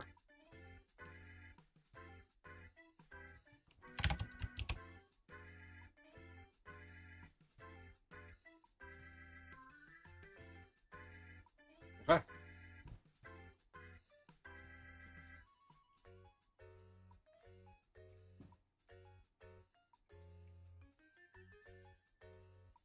I can use that because that's round. It's the wrong size though. That image is huge.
No. Do it this way.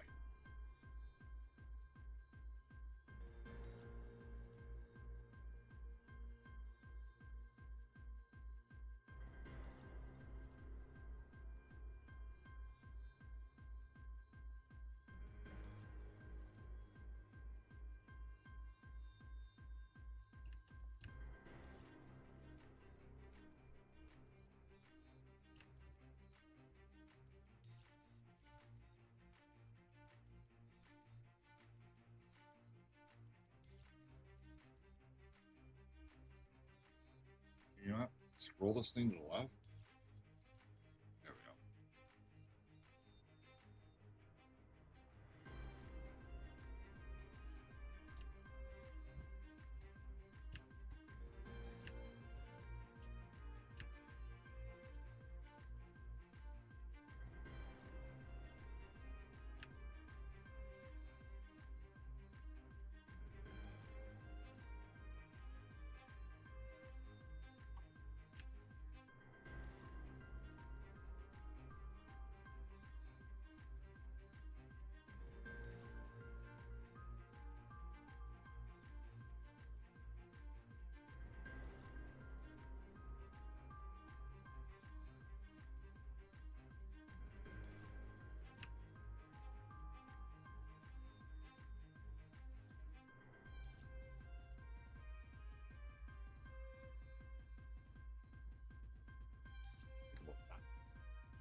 this is not what I need. This is what I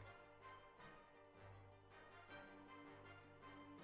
If we go into image alpha and I change the image alpha to 0.5, it should be semi-transparent when it renders. That looks pretty semi-transparent to me. Okay. Awesome.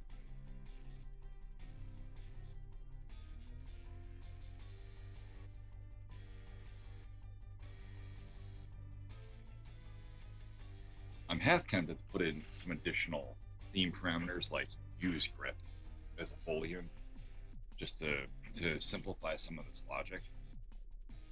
But then that complicates the theme. The way it's written now, if you don't specify something, it just doesn't use it. And assumes that you didn't want that thing. Like if you set background image alpha and background subimage to something, but you don't set background image, it doesn't try to use a background image because you didn't specify one. And it just skips all of this. Which I feel like makes more sense.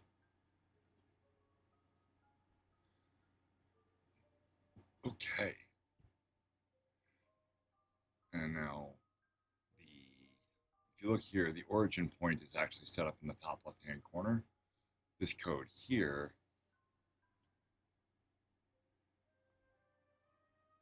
resets the offset to the center of the image. So when it draws the image, it puts the offset in the center so it can rotate around it correctly.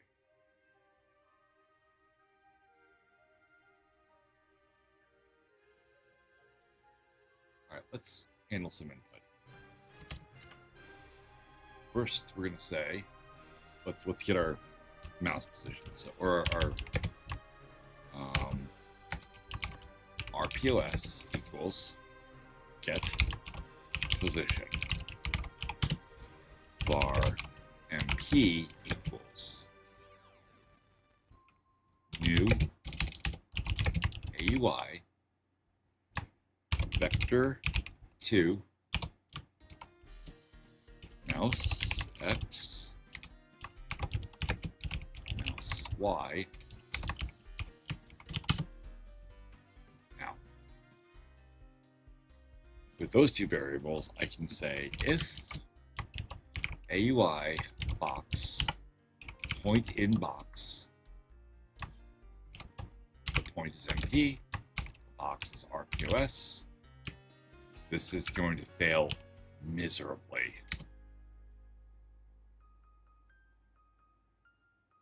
Like it won't, but it will. And it will because the point in box code is dependent on the object being square. So what we're going to do is we're going to do it here. Because in this context, RPOS is a circle. And we're actually gonna change this from AUI box to AUI circle. Circle. All right. I come here and define point in circle equals function. This is static. This function is going to take a mouse position and a circle object.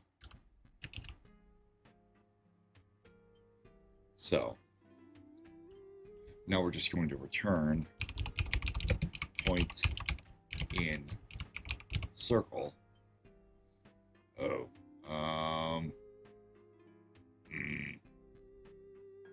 Might be okay. MPX, MPY. All right. Now the circle origin X.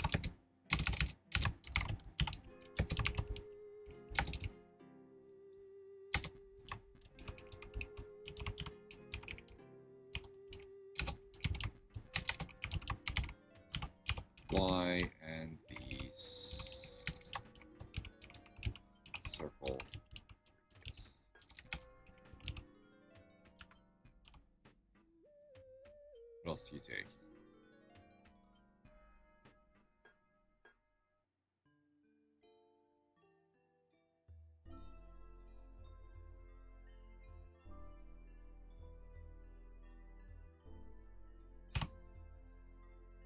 There we go.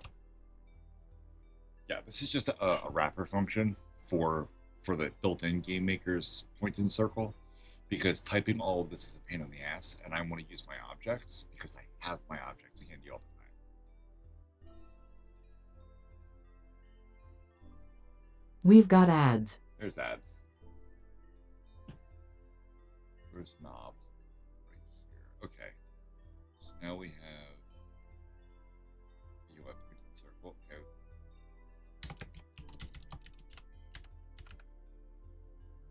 If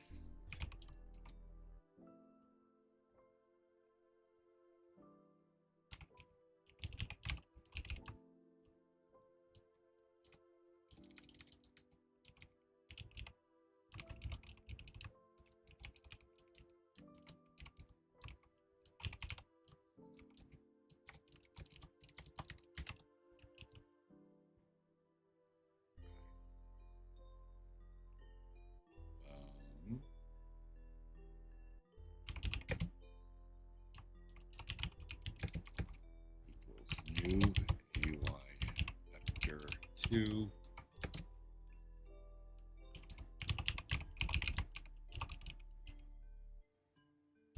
new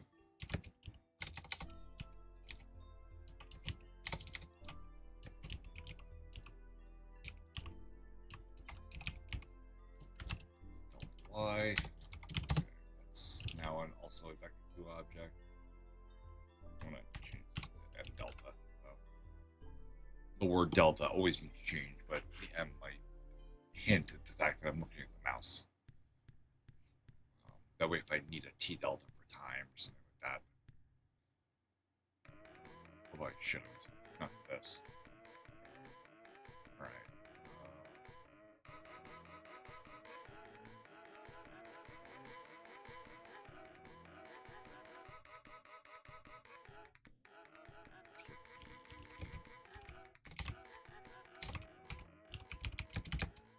Equals angle.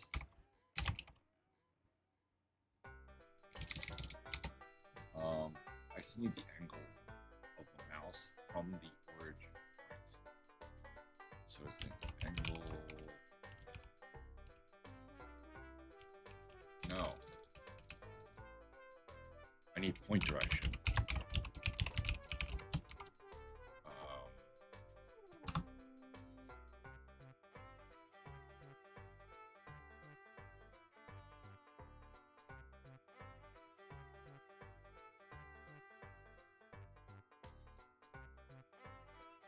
Okay, then I want to say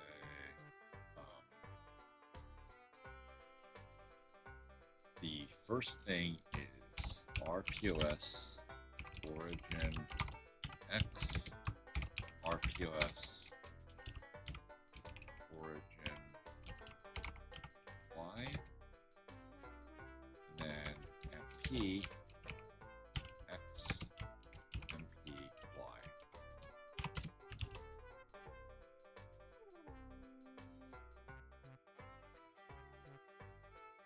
Yeah, this will give me the point direction starting from the inner circle to wherever the mouse is. So now I have that. That's not diff. That should be dir. Okay.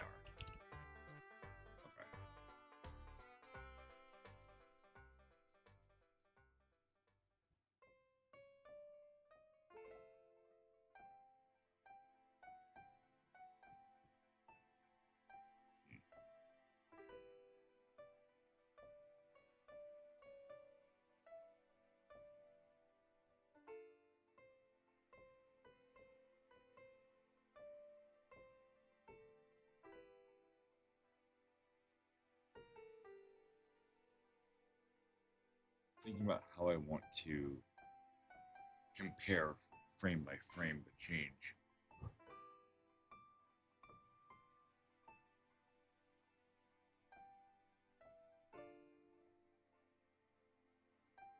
Oh, well, I have the point direction of the current mouse position,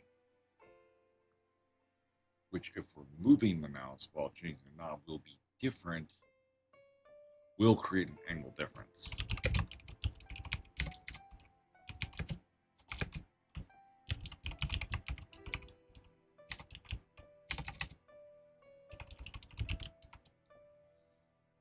If angle difference is ass backwards, you actually hand it the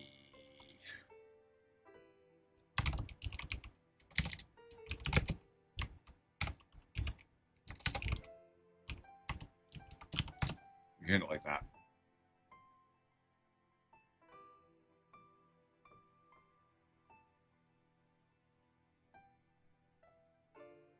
Now, angle difference always returns the smallest angle difference between them because angle difference is an absolute value. It will always return positive numbers. So if you swing left or right 15 degrees, it will return 15. Sort of. Sort of. It will return negative numbers. If you swing, I believe if you swing counterclockwise, it will give you negative numbers. It will give you positive numbers if you go clockwise.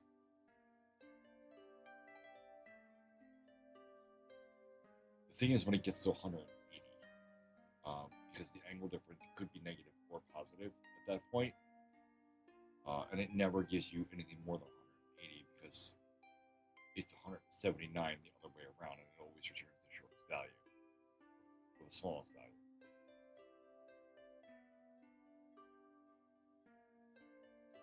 Now, checking this every frame, I should not have that as an issue.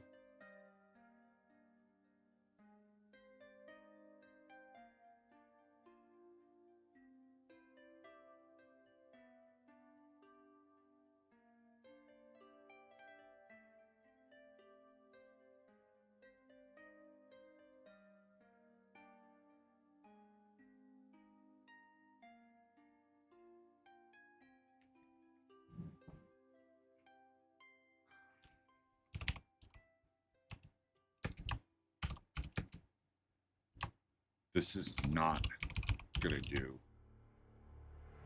what I think it does. I'm pretty sure this is going to get multiplicative real quick.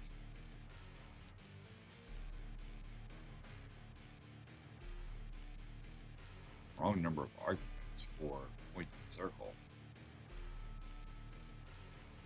No. Oh, it fucked up.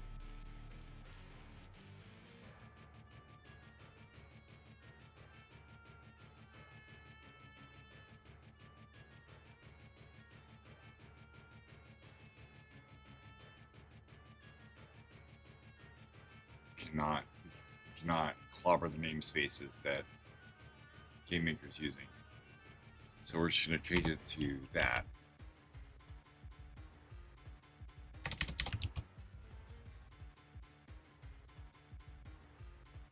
There we go. That works perfectly. I mean, there's a lot more to go, but I should probably do something with the text so that it's never upside down. That way it's always like properly readable. It's pretty cool though. Okay. Let's see if I can do that. Where's render? Text. Okay.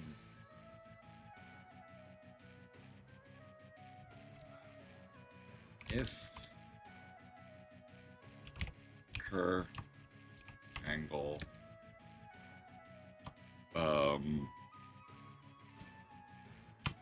less than, well, no, it'll never be less than 0, greater than 180,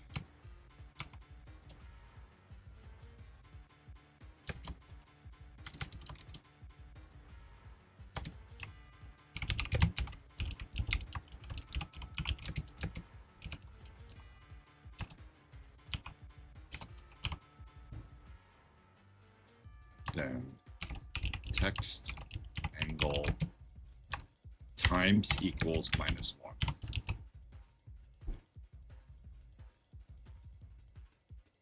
That's not going to work because I didn't change the variable here.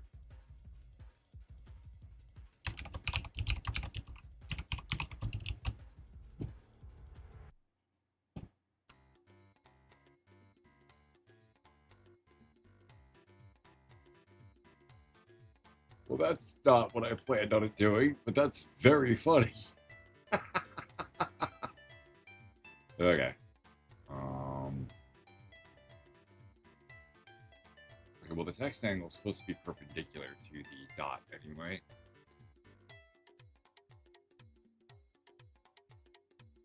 Oh, it is. Okay.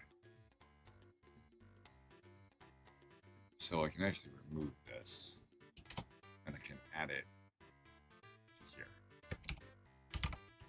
Alright. So this didn't work. Well, yeah, no, of course not. What I could do is subtract 180 from it, and that should flip it, hopefully. Yep. But it only does it once.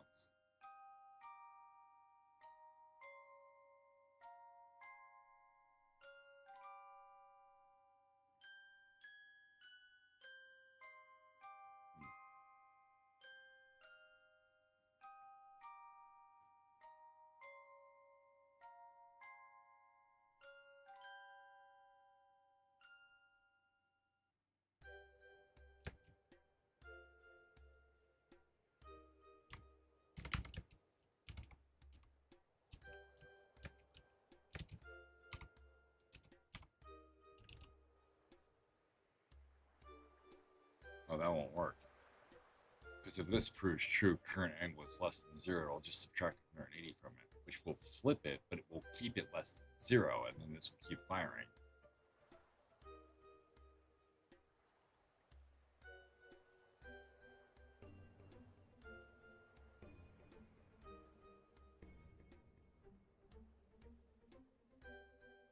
Or it won't do anything.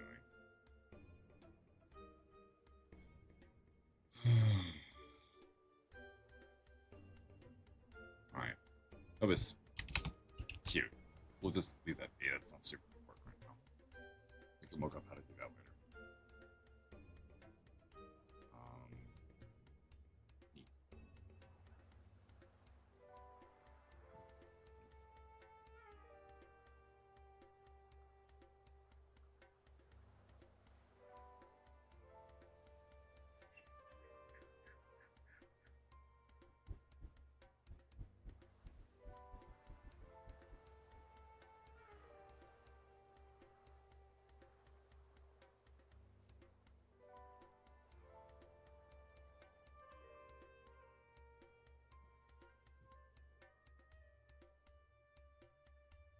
Alright.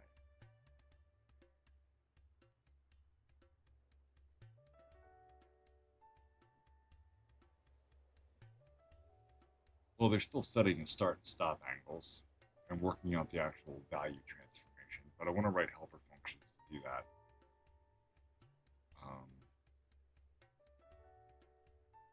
So let's...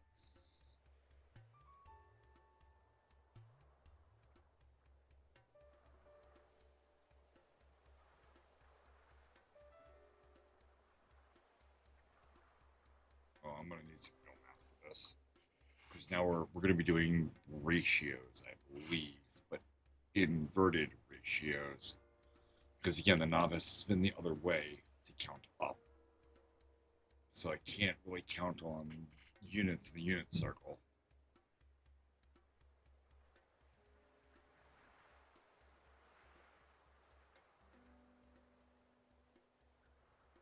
Not to mention, minimum angle needs to have a value associated with it. And the maximum angle has to have a different value associated with it. And then we do like an easing function, or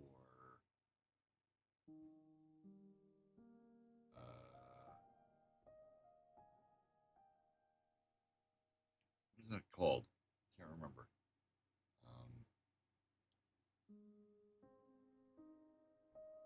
Yeah, well, I really can't remember. But I'm going to do a little research and probably look through some old code again, see if we can't figure out what I did there with that. I know I had this working. with that, I'm going to wrap things up for tonight, though. I'm getting very much tired. It's been a bit of a long day. And tomorrow, I think I have some stuff to build. I'll be playing with power tools. So I will see you all tomorrow night, hopefully a little bit earlier. I'm trying to stream earlier, but it just never seems to work out that way. But I'm usually online 10:30 at night or so. Make sure you subscribe. You'll get notifications. Those are important. And we'll see you all